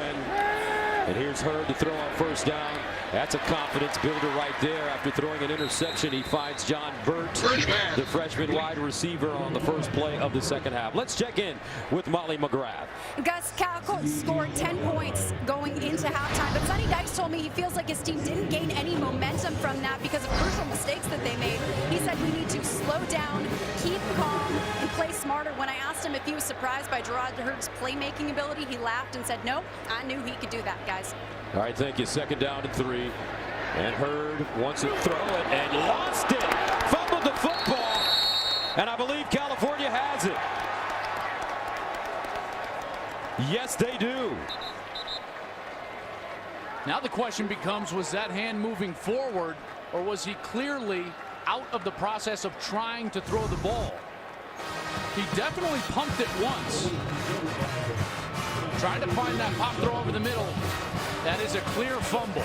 He had total intent to keep that ball as it came out of his hand, even though it was moving forward. But right there, it's a tuck, even though it's still moving. Clear fumble. And Cal's going to have a great break here to start the second half.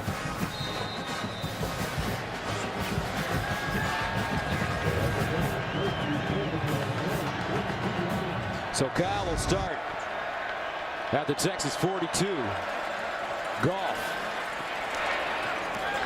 And he lays one out to the far side. Steven Anderson with the catch. And he'll pick up 9 yards on the play. Each team with 2 turnovers in this game so far. And both quarterbacks giving it up on sack fumbles in this game. So the offensive lines have got to shore things up in protection. Second down and short. And Wary leans forward and he'll pick up the first down. And he got going there in the second quarter. Vic and Wary, 230 pounds. Not just a bruiser, got some speed. We saw him on a long run in the first half. And also they kind of go thunder and lightning. Kalfani Muhammad, who had that long run down the sideline, setting up one of the late scores for Cal, now back in the ballgame. First down and 10 at the 31. And it's Muhammad. Desmond Jackson drags him down from behind. Kalfani Muhammad picks up 6 yards on the play. This defensive line did a heck of a job in the first half for Texas, not only getting to Jerrod Goff, but also stopping the run.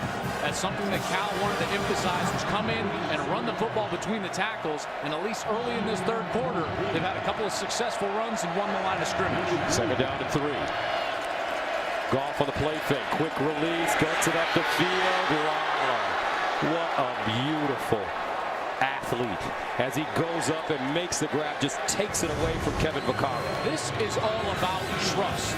Goff had to throw off his back foot, and he knows there's a safety there, but he says, I trust Waller more, and he puts it where he can catch it. First down, Cal. And they'll run it This time it's Muhammad. And some good defense by Texas's Hassan Ridgeway. How impressive is Kenny Lawler up in the air as a big body wide receiver that can go high point the ball. Lawler, as you mentioned, great size, 6'3". He's caught passes in all 26 games he's played in his career. And he's working against a redshirt freshman, number 24, 6-footer John Bonney at the top of your screen. Second and goal at the 5. And they hand it off. Trey Watson, and he's chopped down at the 3-yard line. So that brings up 3rd down and goal. They're going to bring in the big back again, Vic and Wary, 230 pounds. Sophomore, one of the Texas natives, one of the 6 on this Cal team in the backfield from Missouri City. 3rd down, goal of the 3.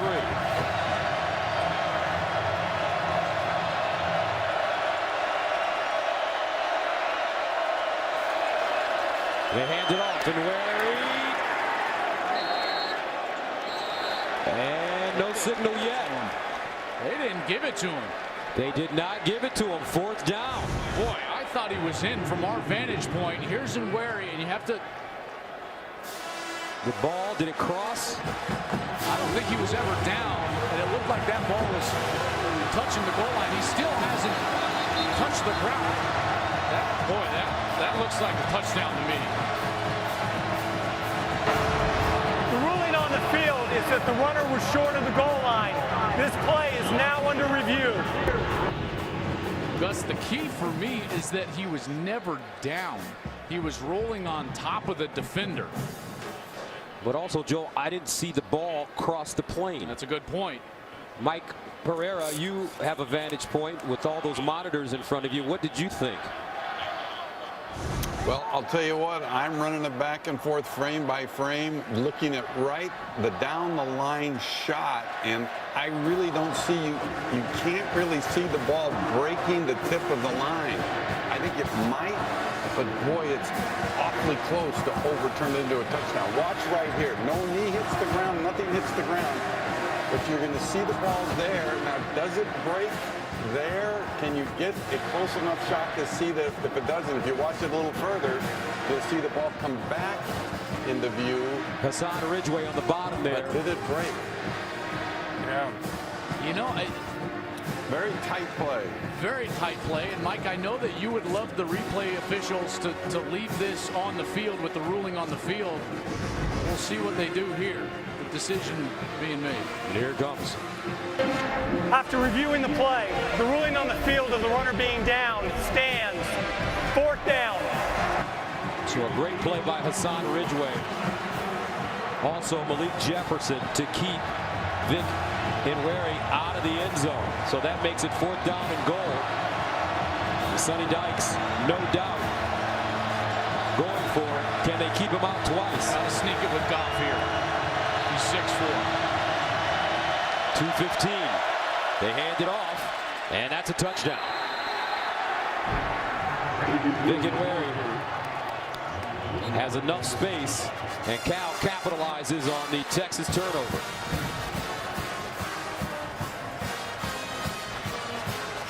Second rushing touchdown for Vic and Wary.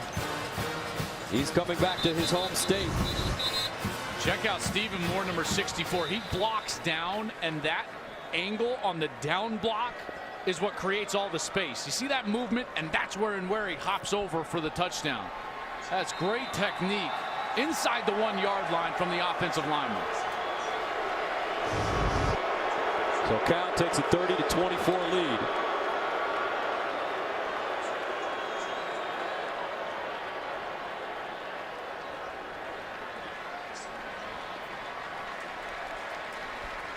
Hassan Ridgeway getting up slowly. He walks off the field.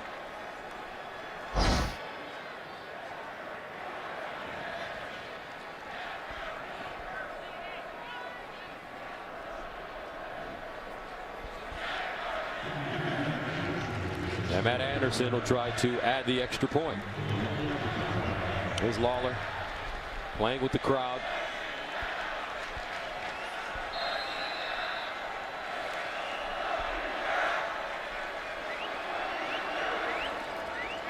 Extra point is good. 17 straight points by Cal in the last 5 minutes. Vic Inweri finding the end zone.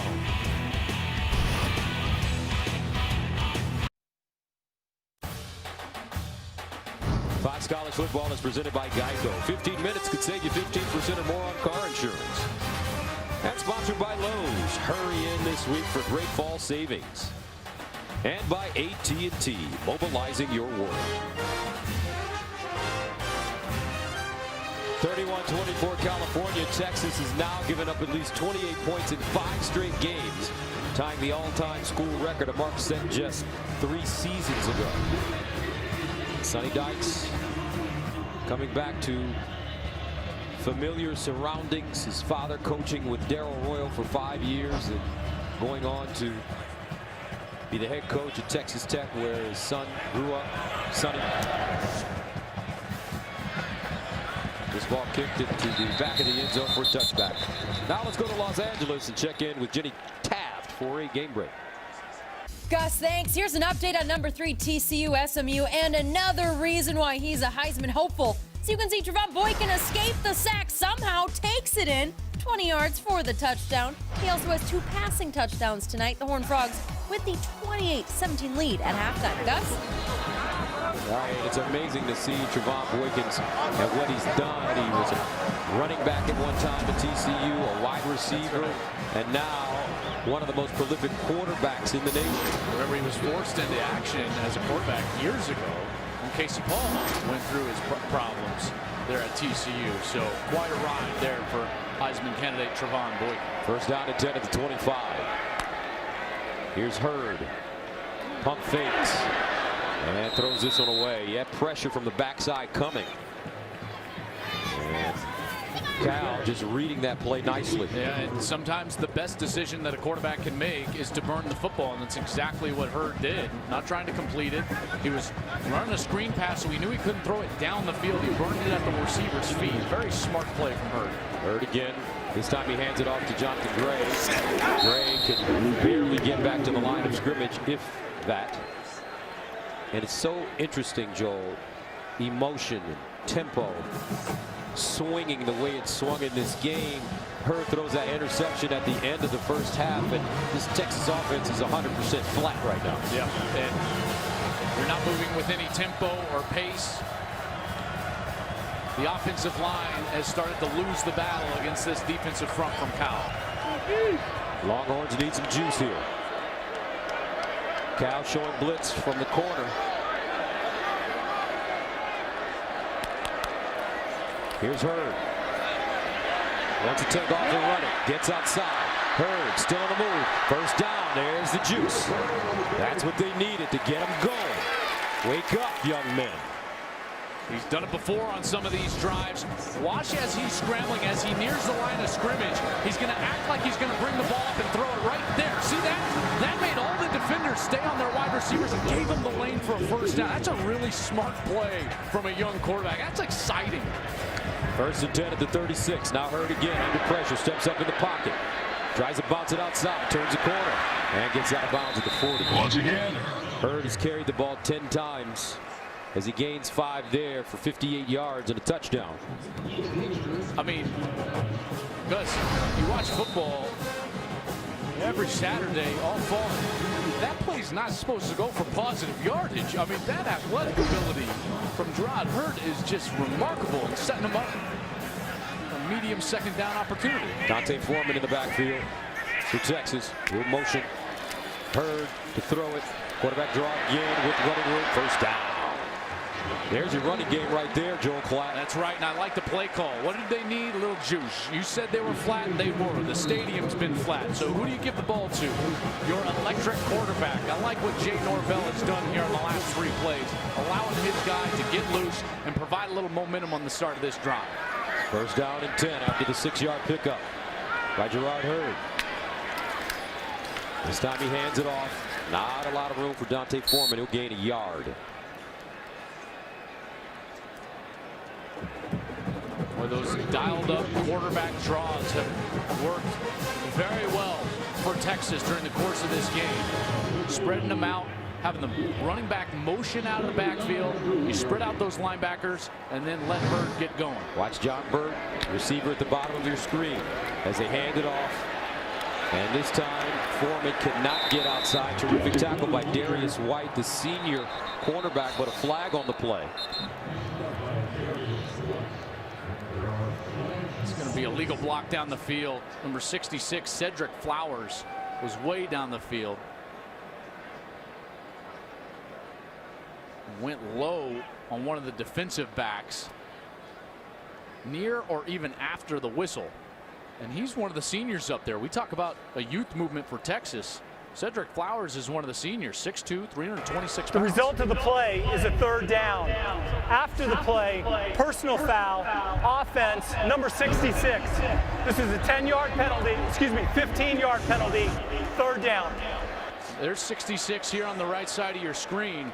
And he's down the field, and then he throws low. That's a dangerous play. And right in front of the official, the umpire tonight, an excellent call, easy one. Tim Schroeder, our umpire tonight, trying to protect the player, number 97 for Cal. That's Tony McCary, 3rd and 24.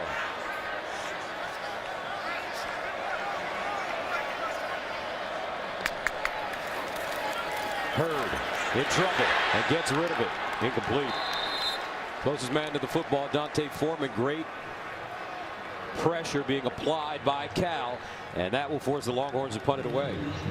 Boy, this offensive line has been their Achilles heel offensively here for the entire first part of this season.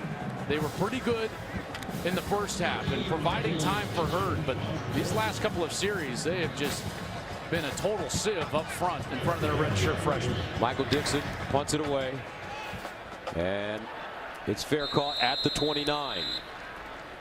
So Jared Goff with the lead and the ball. That may spell trouble for Texas.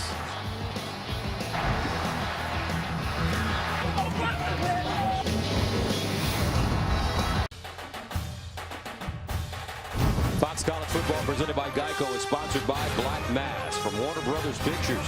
Now playing. 8:02 to go, third quarter. Cal with a 31-24 lead, and here's the story. Last 3 possessions for Cal. Touchdown, field goal, touchdown.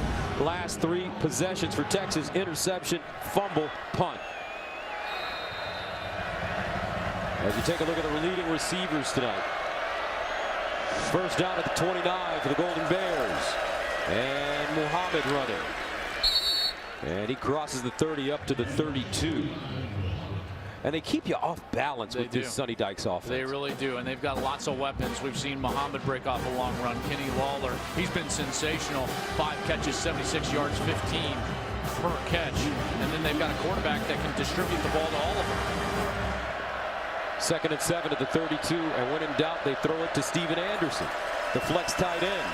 Here's Goff. Scampers out of the pocket, wants to run it. Look at the moves. Goff slides down at midfield. Nicely done by the junior quarterback. He's got much more speed than you would think. Goff is the type of guy that when he needs to can pick up that first down with his feet. Khalifani Muhammad threw a nice block there that allowed him to get that first down. The running back out of the backfield. He gained 16 yards on the play. First down and 10 at the 48.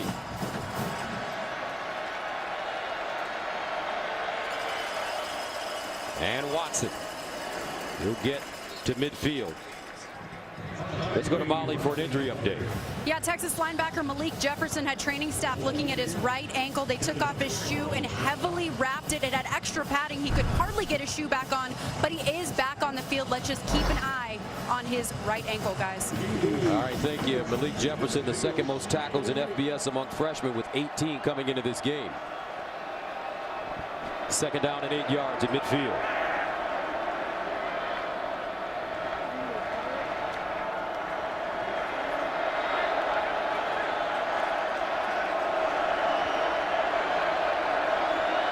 Goff barely gets the play off. The handoff to Watson. He follows his block, picks up some yardage, and finally stopped from behind. Peter Jenkins with the tackle after the 5-yard gain. You know, sometimes defense isn't all about just where do you line up and what scheme do you run. It's about effort. And Jenkins on that last play ran him down and forced this 3rd down opportunity. 3rd down and 3 at the 45. California 3 for 9 on 3rd down conversions. Kenny Lawler, top of your screen. He's been their go-to man. Play fake. Goff underneath. Incomplete. Flag on the play, though.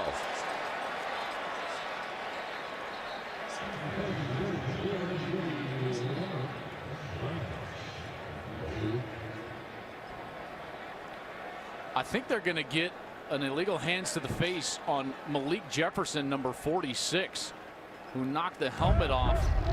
Personal foul, hands to the face, defense number 46. This is a 15-yard penalty, an automatic 1st down. Number 55 of the offense gets to stay in the game. His helmet came off because of the foul. That's the center, Dominic Granado. So here's Jefferson. He's going to come on the pressure. Here's Granado, the center. And as he's coming, Jefferson just kind of throws his hand up and it knocks the helmet off. It wasn't malicious by any standpoint, but the helmet came off and it drew the eyes of the umpire, and the umpire threw the foul. So 1st down and 10 at the 30 for Cal. Goff near side. Caught. Maurice Harris, and he gets out of bounds at the 15. You know, the mark of a really good offense, I would even say great offenses, are when you give them second chances and when you give them breaks. They kill you. They take advantage, and that's what we've seen all night from Cal. They get the turnover turned into points. 17 unanswered now in the last 3 drives, 10 of them off turnovers. 1st and 10 at the 17.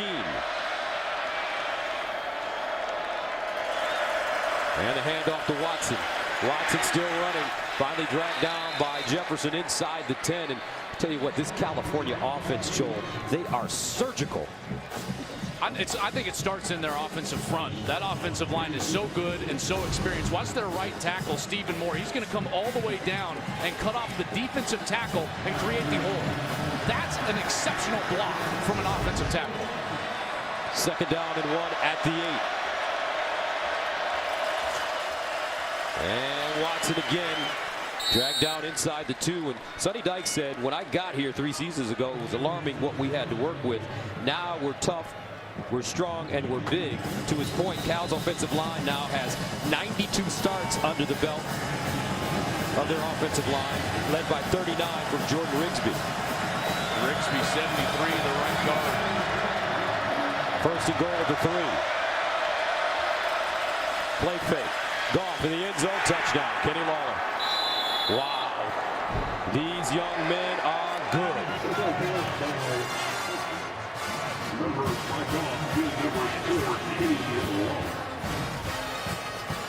Red zone passing game is about timing and efficiency. Here's Lawler. He's going to go on the post, and Goff, even off of his back foot, knows that he can do what, Gus? Throw it high, because he's got the big body. He just tosses it up, and it's like an alley-oop at the back of the end zone. That's too easy from an experienced offense.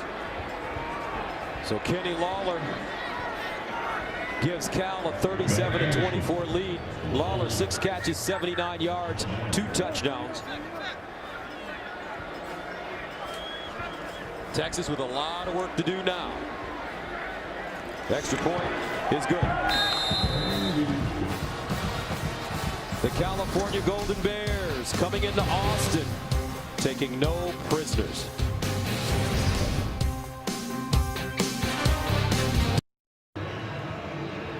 Kenny Lawler putting up spectacular numbers over his last 4 games. And Joel, this Cal team picked to finish 3rd by the media in the Pac-12 North behind Oregon and Stanford. I don't know if that's where they're going to end up. Yeah, they're more talented than that. And those 2 teams that have been on the top of that division now for quite some time, and the only schools to win the Pac-12 here in the last, about 7 years, Oregon and Stanford, they got competition because this offense is for real. And Jerrod Goff makes the quarterback position look way too easy. That's the mark of a great player. Matt Anderson will kick it away. Johnson and Gray back deep. This one short once again and down at the 33. So young Jerrod Heard, great first half. Different story in the second half. He's got to step up his game if Texas is going to get back in this one.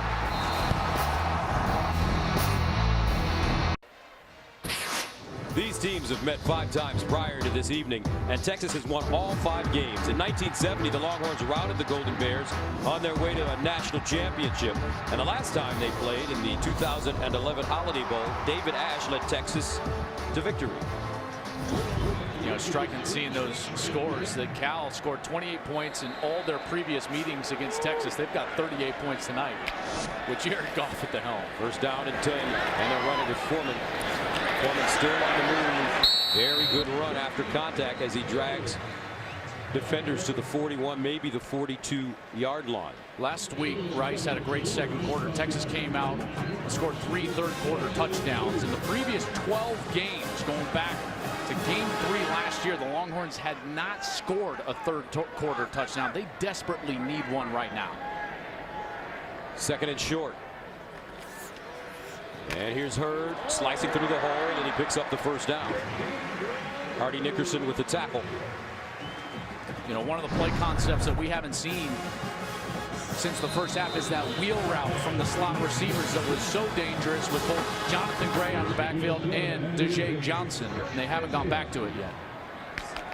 12 carries, 71 yards. Here's Heard again. And Heard needs to slide. Took a hard hit that time by Vanderbilt. Well, a lot has happened with Texas over the last week or so. Their AD, Steve Patterson, resigned under extreme pressure this week after only 22 months on the job. Mike Perrin has been named the interim AD, a former defender under Darrell Royal. Here's a pass, far side, and incomplete, flag on the play. And Heard slow to get up. Yeah, they're going to get Taylor Doyle, the center, number 74, on a hold on the backside of this play. Just drug down the defender, James Looney, number 9. 10-yard penalty. Replay, first down. We're getting back to Steve Patterson resigning, Joel, as you take a quick look at this play, the hold. Mike Perrin, as I mentioned, is the interim AD, and he said that upon taking the job, he was concerned about the fact that the first 2 home games have not been sellouts, and that he wanted to connect with Texas fans and alums in an effort to improve communications. Why did they fire Patterson? Well, I remember coming in here and doing a game with Mack Brown as the head coach, and he told me his job would be at stake when the stadium wasn't full. I think that's what it came down to. In the first home game of the year against Rice, an in-state rival, Gus, 15,000 empty seats. And that was, I think, the straw that broke the camel's back. But was Patterson responsible for the empty seats, or was it something more? Well, I think that the relationship here at Texas between the alumni and the boosters, the fan base, and the athletic department had grown strained in the last couple of years. And most people's fear within the program and the fan base is that it was becoming too corporate. And that corporate entity was Steve Patterson, and that's what allowed Greg Finvis to go ahead and make the change. Third down at 13 at the 45. And here's Heard with running room. Takes off, but will not pick up the first down as he gets inside Cal territory. So with that in mind, Steve Patterson fired, and he's the man that hired Charlie Strong. That's right. Where does Charlie Strong stand? Yeah, I still think Charlie's on very firm ground. The fan base and the alumni really like Charlie and what he stands for, more importantly, and what he's doing here with a young team. But the bottom line is, no matter where you're at, no matter what people say, as a head coach, you never want to work for a guy that didn't hire you. And Charlie's about to be in that situation, not only with his interim athletic director, Mike Perrin, but whoever Texas decides to hire moving forward. Some of the names floating around: Oliver Luck, also Mack Brown, the man that he replaced. You know, and the thing that is so interesting to me about that name is that most people immediately dismiss it and say Charlie would never want to work for the guy that he replaced. But the reality is Charlie and Mack are very close. In fact, Charlie snuck Mack Brown back on the campus after Steve Patterson had let him go last year, so that Mack could speak to his staff about what it meant to be a coach at the University of Texas. They're very close. My estimation is that if Charlie was asked, he might even say Mac Brown would be my first candidate. Interesting. 1st and 10 at the 8-yard line for Cal. And they run it. Here's Muhammad. Muhammad crosses the 20, gets to the 25, down at the 26. And say what you want about Steve Patterson. Down the road, the record will reflect if Charlie Strong turns it around. That he did hire Charlie Strong. That's right. And I can almost guarantee you that Texas basketball will be making some serious strides with Shaka Smart, another man he hired. Gain of 18 on the play. 1st and 10 at the 26. And they hand it off to Muhammad. And watch it go. He's a sprinter. Oh. Kalfani Muhammad to the house. Touchdown. California. 74 yards.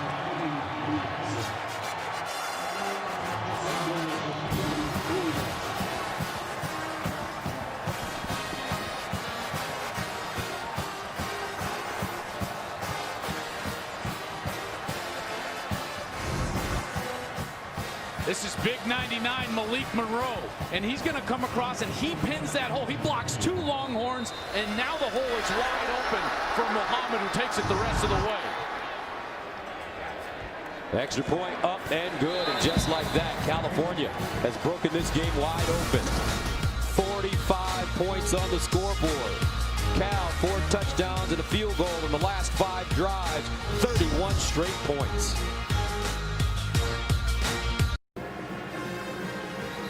Kalfani Muhammad with a 74-yard jaunt into the end zone. And as soon as he got to the end zone and back to the sideline, guess who congratulated him? Daniel Lasco. Lasco, the starter, out with a hip injury.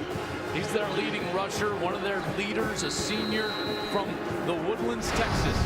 You know how badly Daniel Lasco wanted to play in this game ever since he first set foot on campus in Berkeley. He knew that this game was on the schedule.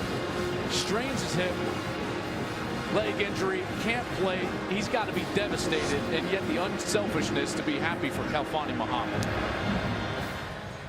Bears send it away into the end zone.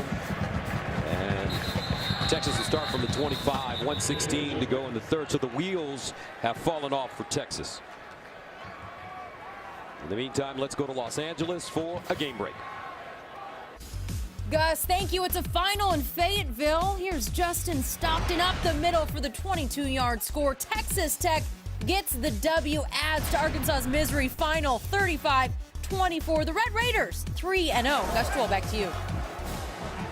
All right, thank you very much. Some tough losses for Brett Bielema at Arkansas. First Toledo and now to the Red Raiders. Well, I guess the SEC is not going to win Super Bowl 50. You know, they've had some tough losses the last couple of weeks, and the Big 12 has got to be thrilled, not only with last week, Oklahoma going into hostile territory and winning in front of 100,000 in Knoxville, but now Texas Tech, an up-and-coming team under Cliff Kingsbury, getting a win on the road in SEC country. First down and 10 for the Longhorns. Now it's Heard to throw it with time. And he leashes a nice strike, and this ball is caught by Foreman. Beautiful throw by Jerrod Heard. And what did he have in the pocket? He had time. Finally, the offensive line gave him some time so that he could expose the holes down the field. And when he's got that time, he's shown the ability to find the open man and throw with some accuracy. This is all on that front 5. If they can play well, this kid's going to be special. 38-yard completion. First down to the 37. Heard again to throw. In trouble. Oh, my goodness! What a horrible face mask by James Looney. Wow.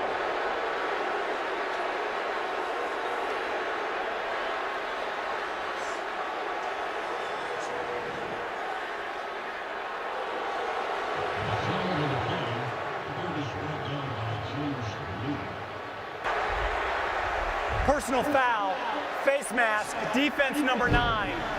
This is a 15-yard penalty from the previous spot. Automatic first down. And Sonny Dykes will talk briefly to Looney, and I'm sure that was not intentional. It just looked Very dangerous. Well, it looked like one of the worst face masks I've ever seen on a ball carrier, and he just drug him all the way down to the ground. Thankfully, Jerrod Heard is okay and back up in the hub. That is... Wow, that's the worst face mask I have ever seen. Looney knew it. Not his intentions to do so, but... Not malicious, clearly, with his reaction afterwards, but let's just be glad that Heard is okay. That looked awful. As Keith Jackson once said, these young men in college football are made of rubber and steel. First down and 10 at the 22. Here's a handoff. Gray lowers his shoulder and we'll get to the 15. We'll see if something like that can provide a little spark, a little energy, not only to Heard, but the rest of his offense. Sometimes your quarterback getting beat up or something happening bad to the star of your team. You know who that gets going? Those 5 offensive linemen. They start playing with some aggression up front. We'll see if that happens for the Longhorns here. Second down and 4 at the 16-yard line.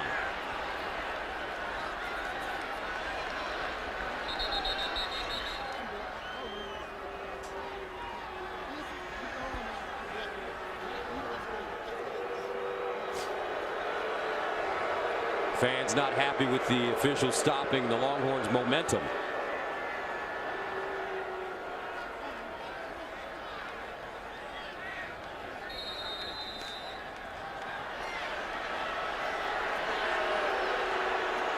Boy, there was no reason for that stoppage. They could have gotten a snap off.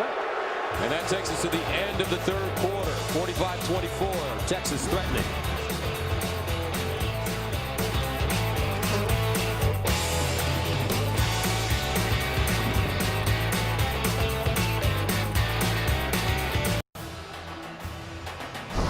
Welcome back to Fox College Football, presented by Geico. Very entertaining game here in Austin as you take a look at the scoring by quarters. The third quarter, a big one for Cal, for Texas. It's turning out to be their Achilles heel this season. Second down and 4 at the 16 for Jerrod Heard and the Longhorns offense. And they hand it off to Warren. Warren pushing the pile forward and picks up the first down as he falls inside the 10. And this game is not over by any means, Joe, but a lot to build on for Texas, especially on offense. Absolutely. Best series of the second half. They've got to punch it in for a touchdown. First and goal at the 9. Heard pulls it down. Throws. Incomplete. Burt, the intended receiver, a flag on the play.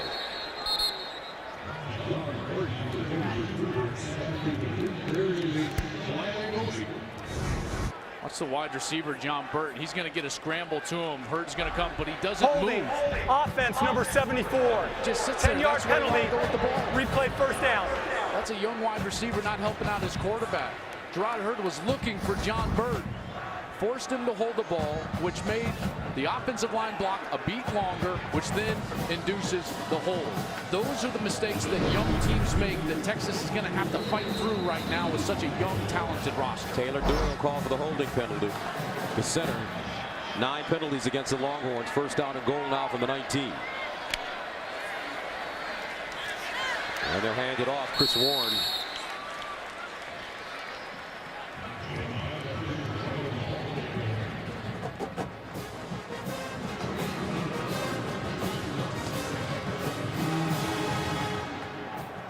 Second and goal from the 15.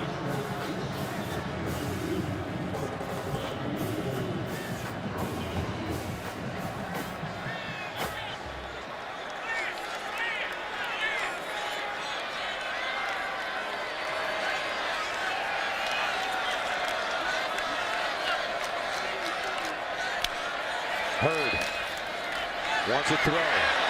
In trouble. Rolls out of the pocket. And steps out of bounds.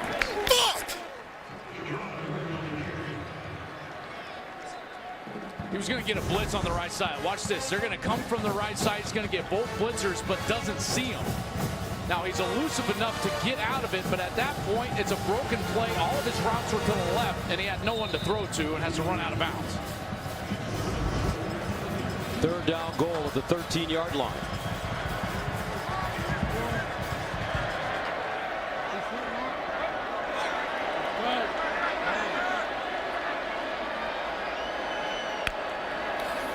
Here's Heard. Steps up. Wants to run it. Gets outside. Still on the move. Turns the corner. Touchdown, Texas. Wow. Second rushing touchdown of the night for young Jerrod Heard.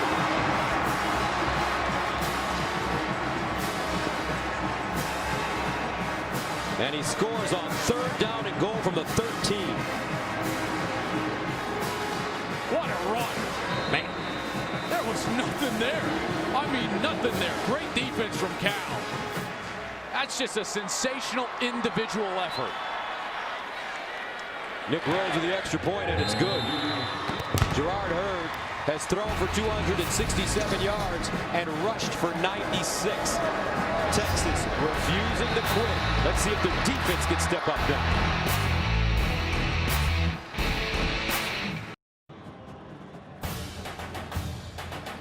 Fox College Football is presented by Geico. 15 minutes could save you 15% or more on car insurance. And sponsored by DraftKings. Free 1-week fantasy football at DraftKings.com. And by Dr. Pepper in college football. It's a one-of-a-kind tradition. Longhorns keep fighting behind the legs and arm of this young man, Jerrod Heard. How about that touchdown? It was all Heard, but I also want you to take a look at number 33, Deontay Foreman. He's at the top of your screen, the wide receiver, and he gets a sensational block. But it wasn't just about the block. It was the smart play. He could block him in the back right there, or he can wait and get in front of him, and he waits to make the block until the Cal defender turns, and he doesn't get a block in the back penalty, leads to a touchdown. That is an intelligent play from a sophomore from Texas City, Deontay Freeman.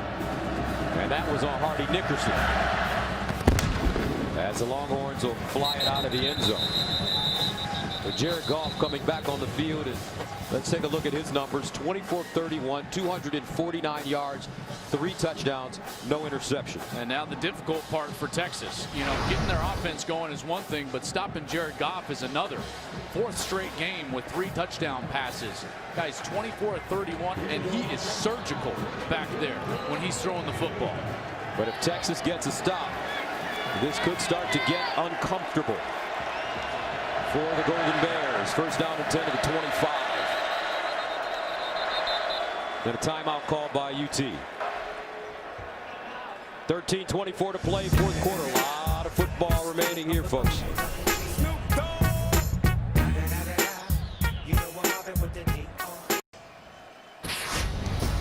Well, as we get this season started, that Heisman race starting to get heated up. Nick Chubb from Georgia, what a great player. Trevon Boykin going to be there all year, folks. And Ezekiel Elliott, when Ohio State figures out their quarterback situation, he's going to be right there. Here's this week's Nissan Heisman watch. I got Elliott in there, Boykin, Chubb. Josh Rosen's been sensational. Braxton Miller's been the best player on the field for the defending national champion. And I got a feeling next week, number 16 from Cal might make an appearance. I just got a call up into the booth. Jerrod Goff just called and said, what about me? Here's the handoff. Running straight ahead as Muhammad picks up yardage. And I remember seeing Jared Goff for the first time a couple of years ago, his freshman year, maybe the 2nd or 3rd game in against Ohio State. He walked into the meeting room and he said, we're going to bring in the starting quarterback, Jared Goff. And he walked in and I was like, who's this kid? Is this a ball boy? He weighed about 185 pounds, soaking wet, big tall string bean. He went out and put up 371 yards and 3 touchdowns against the Buckeyes that night. But right now he's in trouble. And he's wrestled to the ground, gets it away. Nicely done by Nashawn Hughes. But he's gained some weight, about 30, 35 pounds. Gets up a little gifted. That's why they need him for NFL purposes to get heavier. And that does not look good. Limping around, he was taken down awkwardly in the backfield. 3rd down and 3. Goff trying to walk it off.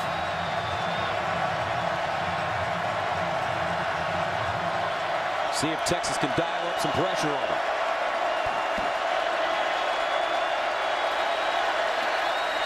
That's a delayed game. That's a direct result of him being gimpy.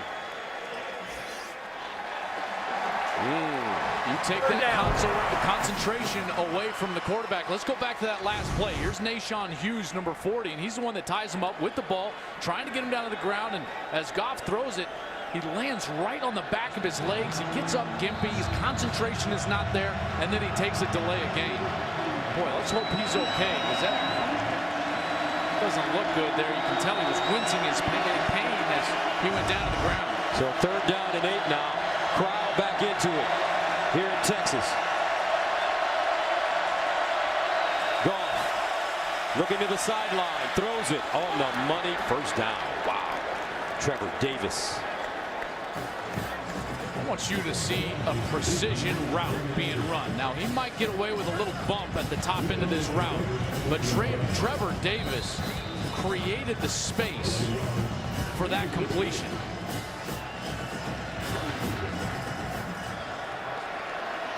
First down and 10 at the 38.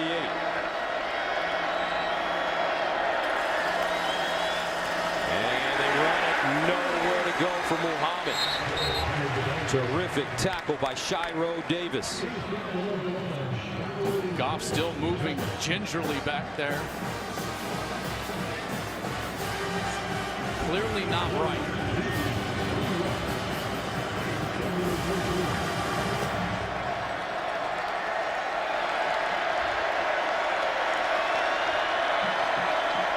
Second and 13.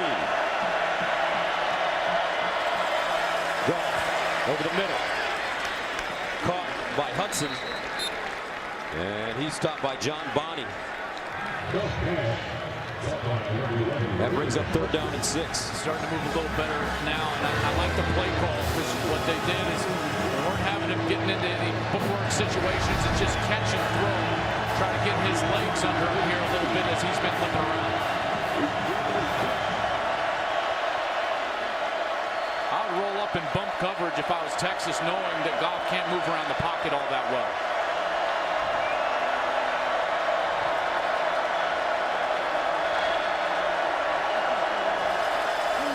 Goff handing it off to his running back in Wary. He'll dive forward short of the 1st down. On 3rd and 6, he picks up about 4.5 as Peter Jenkins prohibits him from getting the 1st down. So 4th down and 2 at the 45.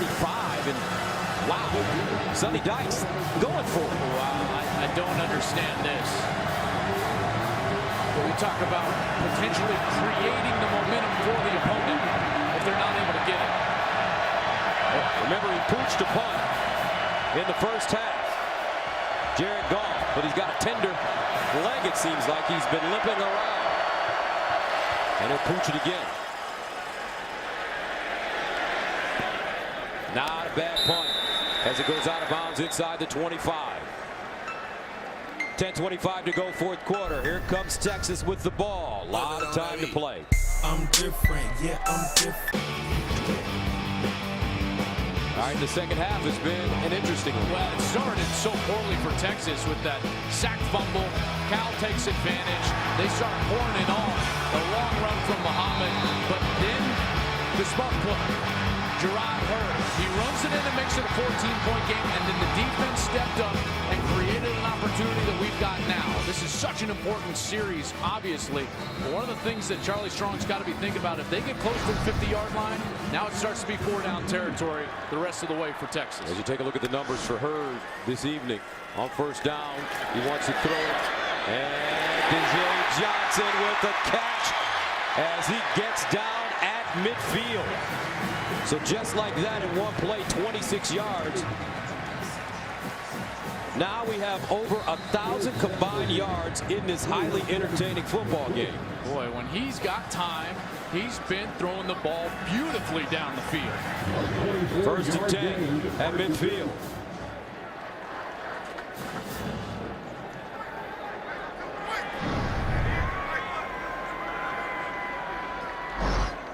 Johnson in motion. Here's Heard. No, it's Johnson who took the snap on the sweep around the right side. Wow. I mean, you talk about dangerous. The timing of this. Watch the snap. That's Taylor Doyle, number 74. Heard calls for it. DJ Johnson just takes it right out of thin air and runs out of bounds. That's sensational. They'll gain 7 yards on the play. 2nd and 3 at the 43. Now it's Heard running, stays on his feet, makes a move, and finally goes down at the 31.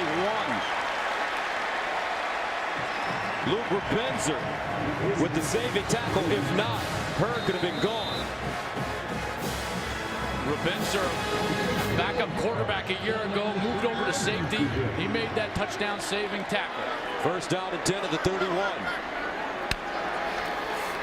Heard. Underneath, incomplete. That one in the hands of Johnson. Only mistake he's made, dropping that football. I've been really impressed with Heard when he's got time.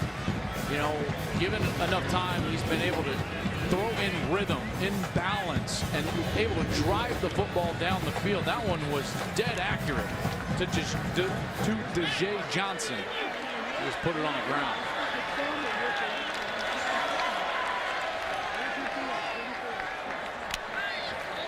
Here's Heard to throw. Sets up a screen. Johnson lost it. Oh, Texas. Incomplete. Incomplete pass. He had all the room in the world. Check out this blocking. The offensive linemen are going to come down. He is the 3rd receiver, and then look at this lane. He's got no one in front of him. He was thinking he's going to score a touchdown before he caught the ball. Boy, he's lucky that wasn't picked off. 2 drops in a row from Johnson. 3rd down and 10 at the 31. Here's Heard. Pocket collapsing. And he's sacked. Flag on the play. And this may be a hold against Texas. Michael Barton, first man to Jerrod Heard in the backfield. They are going to get Jonathan Gray on a hold, number 32. Holding, offense number 32. That penalty is declined. The result of the play, 4th down. 2nd sack of the night for Cal. So now Texas faced with a 4th down. They need 17 yards at the 38. Already talked about this 4-down territory. They need touchdowns now inside of 9 minutes, down 14 with that explosive offense on the opposite sideline.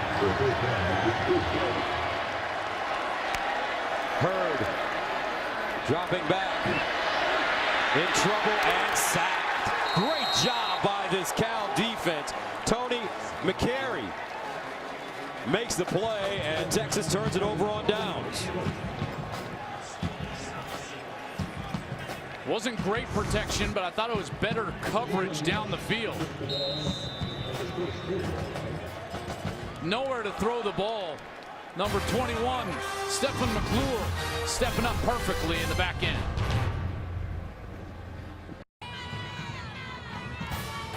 Fox College Football presented by Geico is sponsored by Nissan. Go to NissanHeismanHouse.com to cast your official vote for the next Heisman.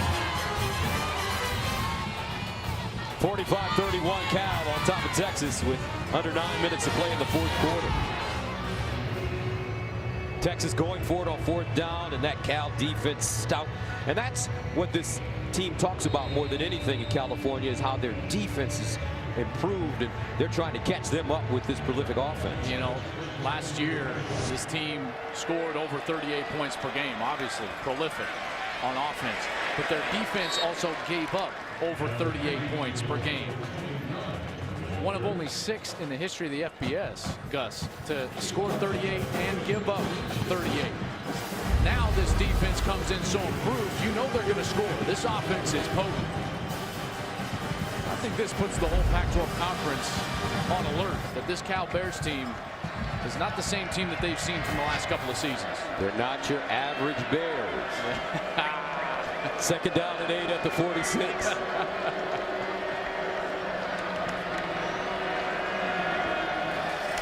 Here's Goff, sets up a screen. Texas all over it. Davis with the catch, but a terrific tackle by the freshman John Bonney. You know, one of the things with this offense Every situation in football calls for a different tempo, and this is one of those situations. You call it 4-minute offense. Even though there's 7.5 left in the game, you want to milk the clock for everything that it's worth. Take it all the way down inside. It's at 20 now. You want the play clock inside of 10. Cal's not built for that. Leaving way too much time on the clock. They're going to try to do it from the line of scrimmage here. So Jerrod Goff slowing down the pace.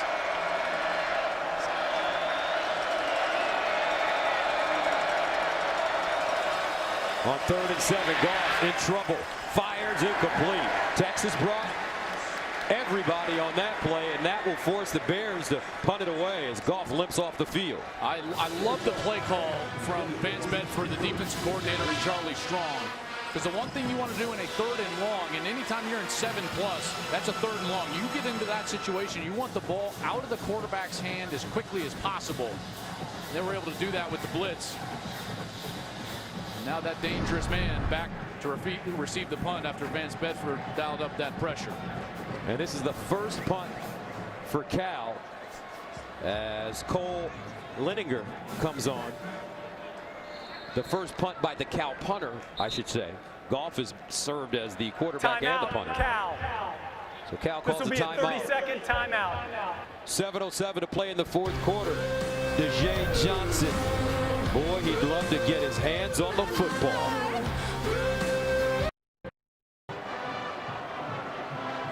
Welcome back, 7:07 to go. And how about this? 4th down and 7. Linninger, the punter, back on the sideline. And now Jerrod Goff. Will he pooch it again or will he go for it? He will pooch it. And a nice job by the quarterback as it takes a Cal bounce and is downed inside the 10. 45-yard punt. Let's go to Los Angeles for a game break. Gus, thanks. Number 2, Alabama hosting number 15, Ole Miss. Well, Cooper Bateman started the game. He was pulled for Jake Coker. Finds Richard Mullaney, who hurdles in for the 9-yard score. Bama pulls within a touchdown. Tuscaloosa.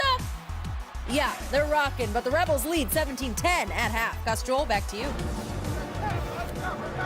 And thank you very much. I tell you, Hugh Freeze has done an awesome job as Miss. He sure has. And Chad Kelly, their transfer quarterback, he's added another dimension to that offense. And it's so good to see Laquan Treadwell back on the field after that horrific injury he had last year against Auburn. But back on the field, and with Chad Kelly's arm strength, they're able to threaten the deep zones. And that's something that they didn't quite have a year ago at Ole Miss. 1st and 10 now at the 8-yard line. Heard to throw it. Steps up, wants to run, has some room, and he gets across the 10 up to the 14-yard line. Michael Barton, as well as James Looney, combining on the tackle. Yeah, you got to sink everybody back in coverage now. You got a 14-point lead. You would love for Jerrod Heard to have to run on every single pass attempt, get these 10 and 12 yards at a pop. Heard now near side to Jay Johnson, and Johnson gets up to the 25. Heard has rushed for over 100 yards in this game on 20 carries, 2 touchdowns rushing. He's almost thrown for 300 yards, getting very near that mark. He's going to need a big completion on this drive. They need to score quickly.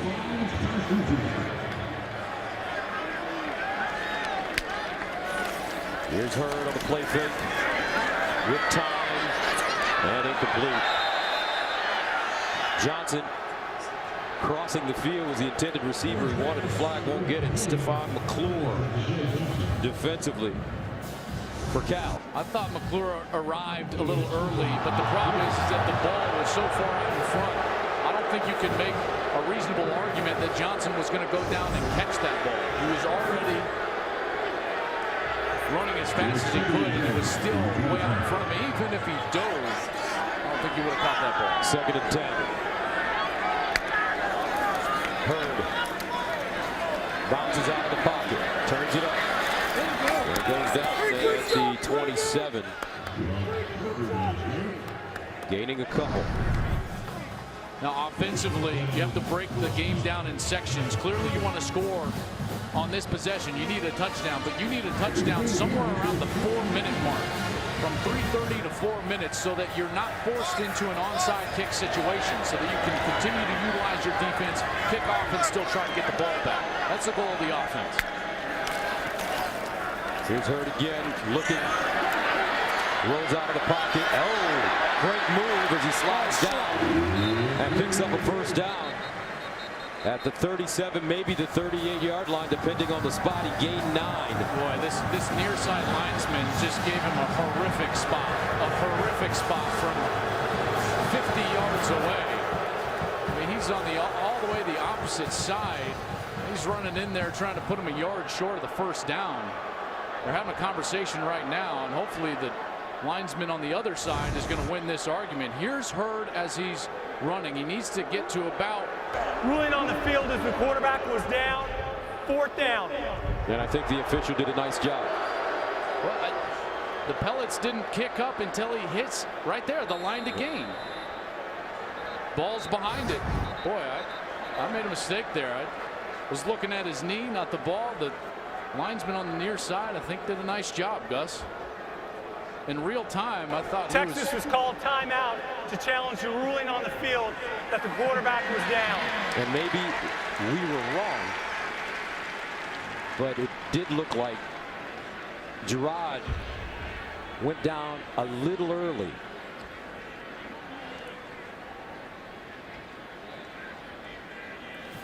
Mike Pereira, our rules analyst, is with us from Los Angeles. Mike, your thoughts on this play? You know, we call it in officiating, it's called cross-field mechanics, and that's where the official on the opposite side of the field is the one that gets the proper spot, and this was a good spot. The ruling on the field of the quarterback being short is confirmed. 4th down. Yeah, Mike, I made the mistake. From up here, it just looks like he gets to the 35, slides. First down mechanics, but like you said, that ball was clearly behind the line with his knee. The University of Texas is charged with a timeout, and that was their one and only challenge of the game. So there you have it. The ball is behind the first down marker. Wow, so close. And from across the field. Boy, I was all over the official, and he was all over it. Yep. Excellent job by Prevon Barrett, head linesman. So that makes it 4th down and 1 at the 34. 5:13 to play. You fully expect Jerrod Heard to run this football.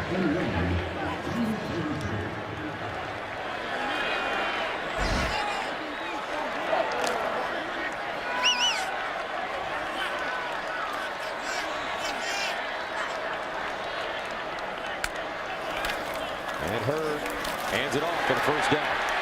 Dante Foreman. Good blocking up front for the Longhorns. And now with that timeout being ripped away from them, now they're going to have to move with some real sense of urgency and pace to what they're doing to try to get this score and give them enough time on the back end of that score to try to get the ball for a second possession. 5 minutes to play. First down, Texas. Heard. Sideline. Nice throw. Heard with the catch.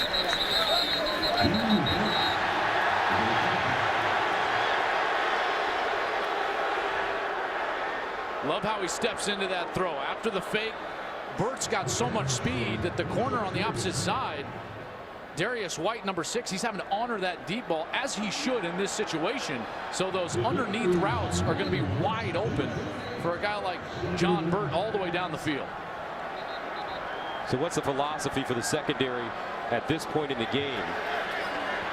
Deeper than the deepest.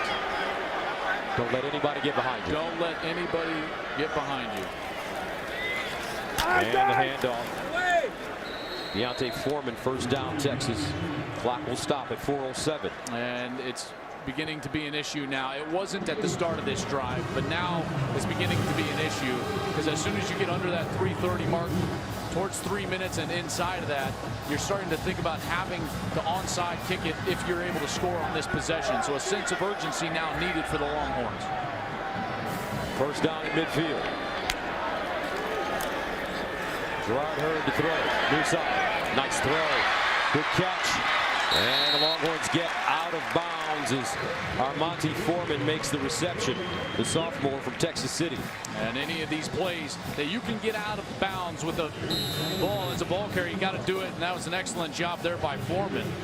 Hasn't been used much. I don't know why the clock would be rolling right now. He was out of bounds. Still with his momentum going forward. First down. Heard again. Steps up with a big lane. And slides down at the 35. And he didn't get to the first. At the 25, excuse me. And so the clock is going to continue to run here. But Texas still moving the ball. 3:10 to go. Cal was trying to substitute, and I think they bailed him out with a timeout there. Cal. That'll be a 30-second timeout. Each team with one timeout left. Back to Austin after this. I'm here to prove once and for all that I am the real Colonel Sanders. Okay, just a couple test questions. Is this $20 family fill-up meal enough delicious hand-prepared food to feed a family of 4? Yes, sir, it is. And are you the real Colonel Sanders? Yes?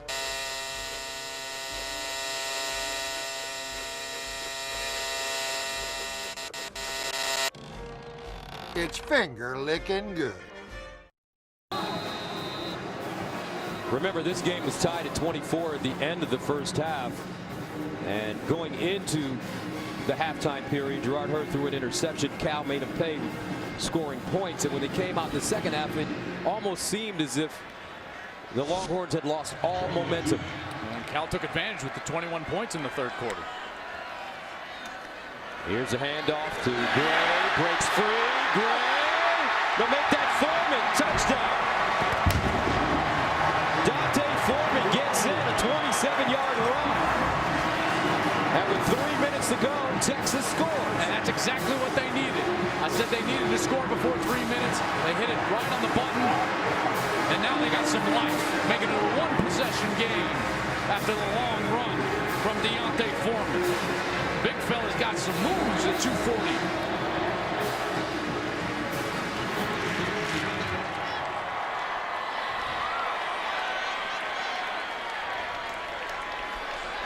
Nick Rose with the extra point, and it's good. 7-point game. Texas still fighting at the very end. An onside kick may be coming up right after this.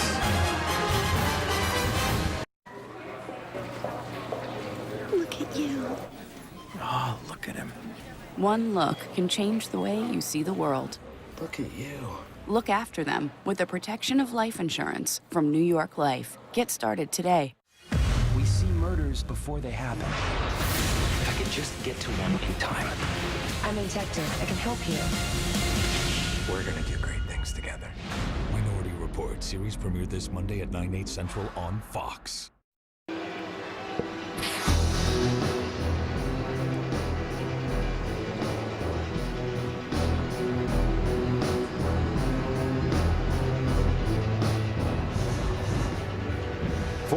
To 38. Cal with the lead. 3 minutes remaining in the fourth quarter. What's coming up here? Well, they're lining up for the onside kick. Clearly, with Jerrod Goff on the other side, you have to think to yourself, this might be our one chance to get the ball back. Number 16 has been surgical during the course of this game. Goff 27 of 36 for 268 and 3 scores. Charlie Strong wants the football back in his redshirt freshman quarterback's hands right away. So Nick Rose,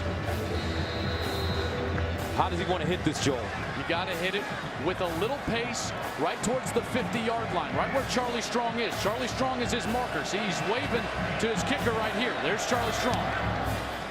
There's the big bounce, but recovered by guess who? Steven Anderson on the hands team. He's got soft hands. And Cal does a nice job defending the onside kick. You put your most trusted player in that position on the hands team for Cal. That player is Steven Anderson. Everybody up front is taught to just go block, and it's totally on number 89. Anderson, former walk-on, to secure the football, which he does. So if you're Texas right now, I'm sending the house. In your mind, do you think that Cal will throw the football? At some point in this series, they will. And you've got to be ready and take advantage. And Wary running on first down. Longhorns with 1 timeout left. Jerrod Davis with the tackle. And how big is that timeout now that was taken away from him on the challenge when Jerrod Heard slid on the 3rd down? There's Vance Bedford. He's going to have to dial up something to get this ball back for his offense. 2nd and 7.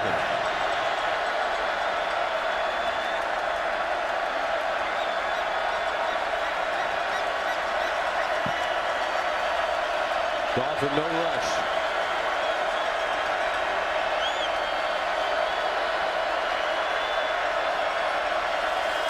There's another handoff, and Wary tries to get outside, but Texas hot to the football. John Bonney leading the way as Wary back to the line of scrimmage.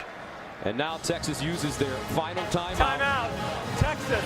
That's their 3rd and final timeout of the game. So, if you're Sonny Dykes, you have a decision to make. That'll Do be you a run 30-second timeout.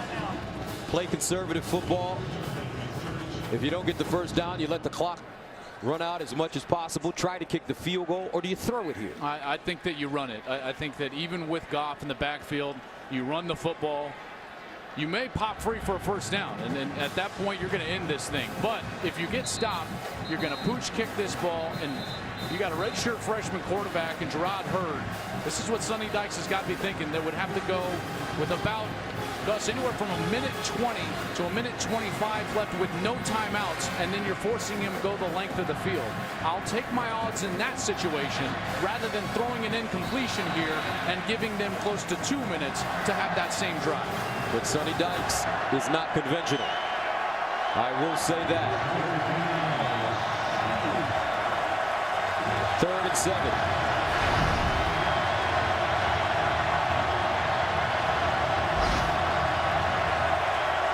Goff. And he's going to throw it over the middle. Wow! Sonny Dykes and a fumble. Incomplete, rather. Incomplete. Steven Anderson had it, but he got popped.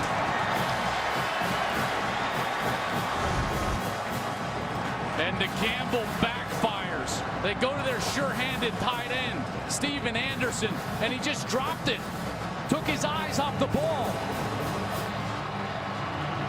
He had not only the first down, but this game would have been all sewn up for Cal. And now Goff is going to have to stand back there and pooch it once more to try to pin this team back inside the 10. 45 yards on his last pooch. This not a good one, though. And it dies at the 20. Will be down inside the 20 with 1:51 to play. Texas still with life. Uh-oh.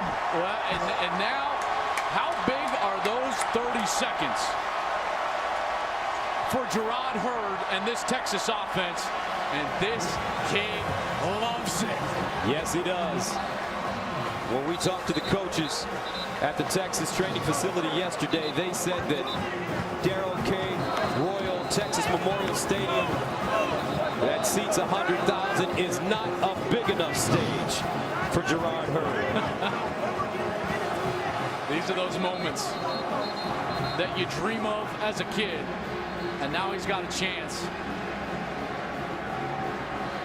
to drive 81 yards, try to tie this ball game up. How do you drive the 81 yards with no timeout? First and foremost, you have to think about the first down. Get a clean completion early in the drive. On first down, Jerrod Heard to throw it. And incomplete. Definitely not the worst thing in the world. The other thing you got to be cognizant of is completing the ball short of the first down marker inside of the numbers. With no timeouts left, that's going to take a lot of time off the clock to get back up there and snap it again. Look at the numbers on Heard. 328 yards passing. 118 yards rushing. 446 yards in total offense. 2nd and 10 at the 19. Heard with time, steps up, drops it off. Jonathan Gray's got to get out of bounds and dogs at the 35. The most effective completion on a 2-minute series is the first down. Heard gets it right there with just a simple check down to his running back, Gray, who also stops the clock getting out of bounds. A Marcus Mariota type play there by Heard, thinking like he was going to run it and then just dropping it off. It's been effective for him. Here's Heard again. Put some mustard on that when it gets him to midfield. I'll tell you what, folks, regardless of the outcome of this game, they got a ball player here at the University of Texas. And as the excitement builds, the one thing I'm noticing is Cal is playing extremely soft coverage against these fast young wide receivers from Texas, and that type of completion is going to be there all day. And now number 2, Darius Allensworth is going to walk up and bump down here at the bottom. Here's Heard. Drops it off. Jonathan Gray gets his shoulder square out of bounds at the Cal 45 with 1:25 to go in regulation. You know, being a young quarterback, it's all about learning lessons. In a 2-minute situation in the first half, Heard tried to force the ball down the field through an interception. What's he doing on this series? He's taking what Cal gives him. If it's a check down to the running back, take it, get out of bounds, and snap it on 2nd down. 2nd and 4 at the 45. Heard looking to the sideline, a little high. Intended for Ja'Cory Ward. And not the worst thing in the world. Got 2 more downs. Snaps of the football to try to get this first down. But again, it remains true. The ball cannot be completed inside of the numbers short of the first down marker. Can Heard take off and run? Only if he can make a first down. 3rd and 4. Remember, the clock stops if Texas gets a first down. They're going to blitz out, run a quarterback draw right here. Here's Heard. They blitz. Quarterback draw. First down. Heard hits the sideline. Take it out. Yeah!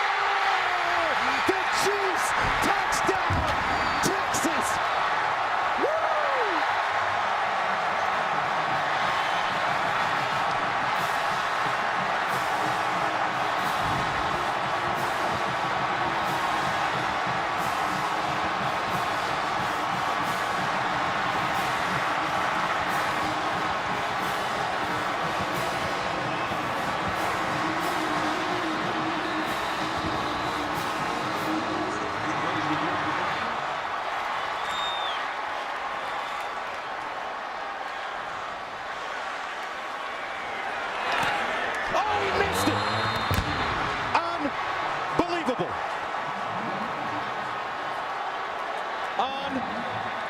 Unbelievable.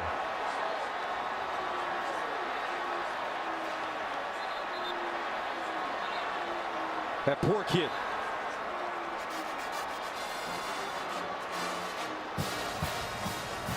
Bless his heart. Bless his heart.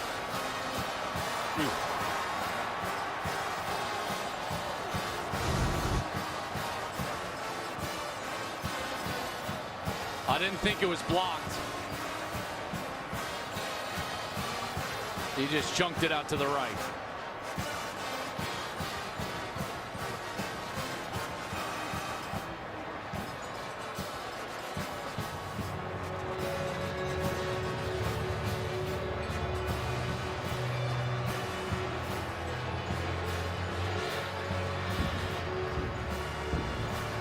Even if you're a Cal fan, that makes you sick. Yes, it does.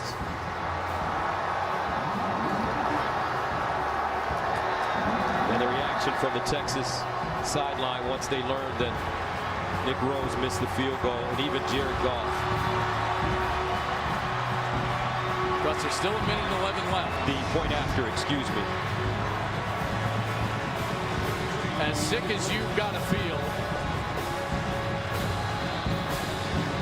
for Nick Rose, he's got to execute another onside kick. He's a senior.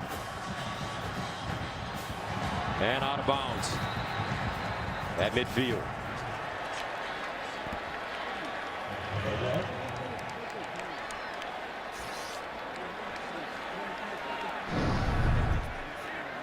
Kickoff out of bounds. kicking team. 5-yard penalty. First down, California.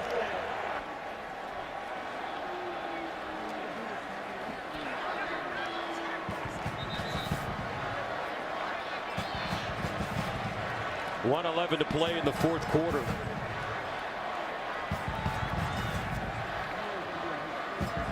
Gus, the most inconsistent part of college football is the kicking game. Texas out of timeouts. Goff takes a knee. And here's the Dr. Pepper one-of-a-kind play of the game. Now, this is where I thought the momentum all changed. Was it first half 2-minute situation? Heard throws the interception to James Jefferson, led to those 21 points coming out of halftime. As Cal had all the momentum, but you got to credit Texas and this young roster, including their redshirt freshman Jerrod Heard, for coming back, getting into this game. Charlie Strong's got to be just devastated. And Goff takes a knee, and that will do it. What a game in Austin. Cal surviving 45-44 as Sonny Dykes looks for Charlie Strong. Jerrod Goff putting up great numbers again. He threw for 268 yards and 3 touchdowns as the two coaches shake hands. Jerrod Heard threw for 364 yards, rushed for 164 yards. He had 3 rushing touchdowns and accounted for 528 yards in total offense. Texas with 651 yards in total offense.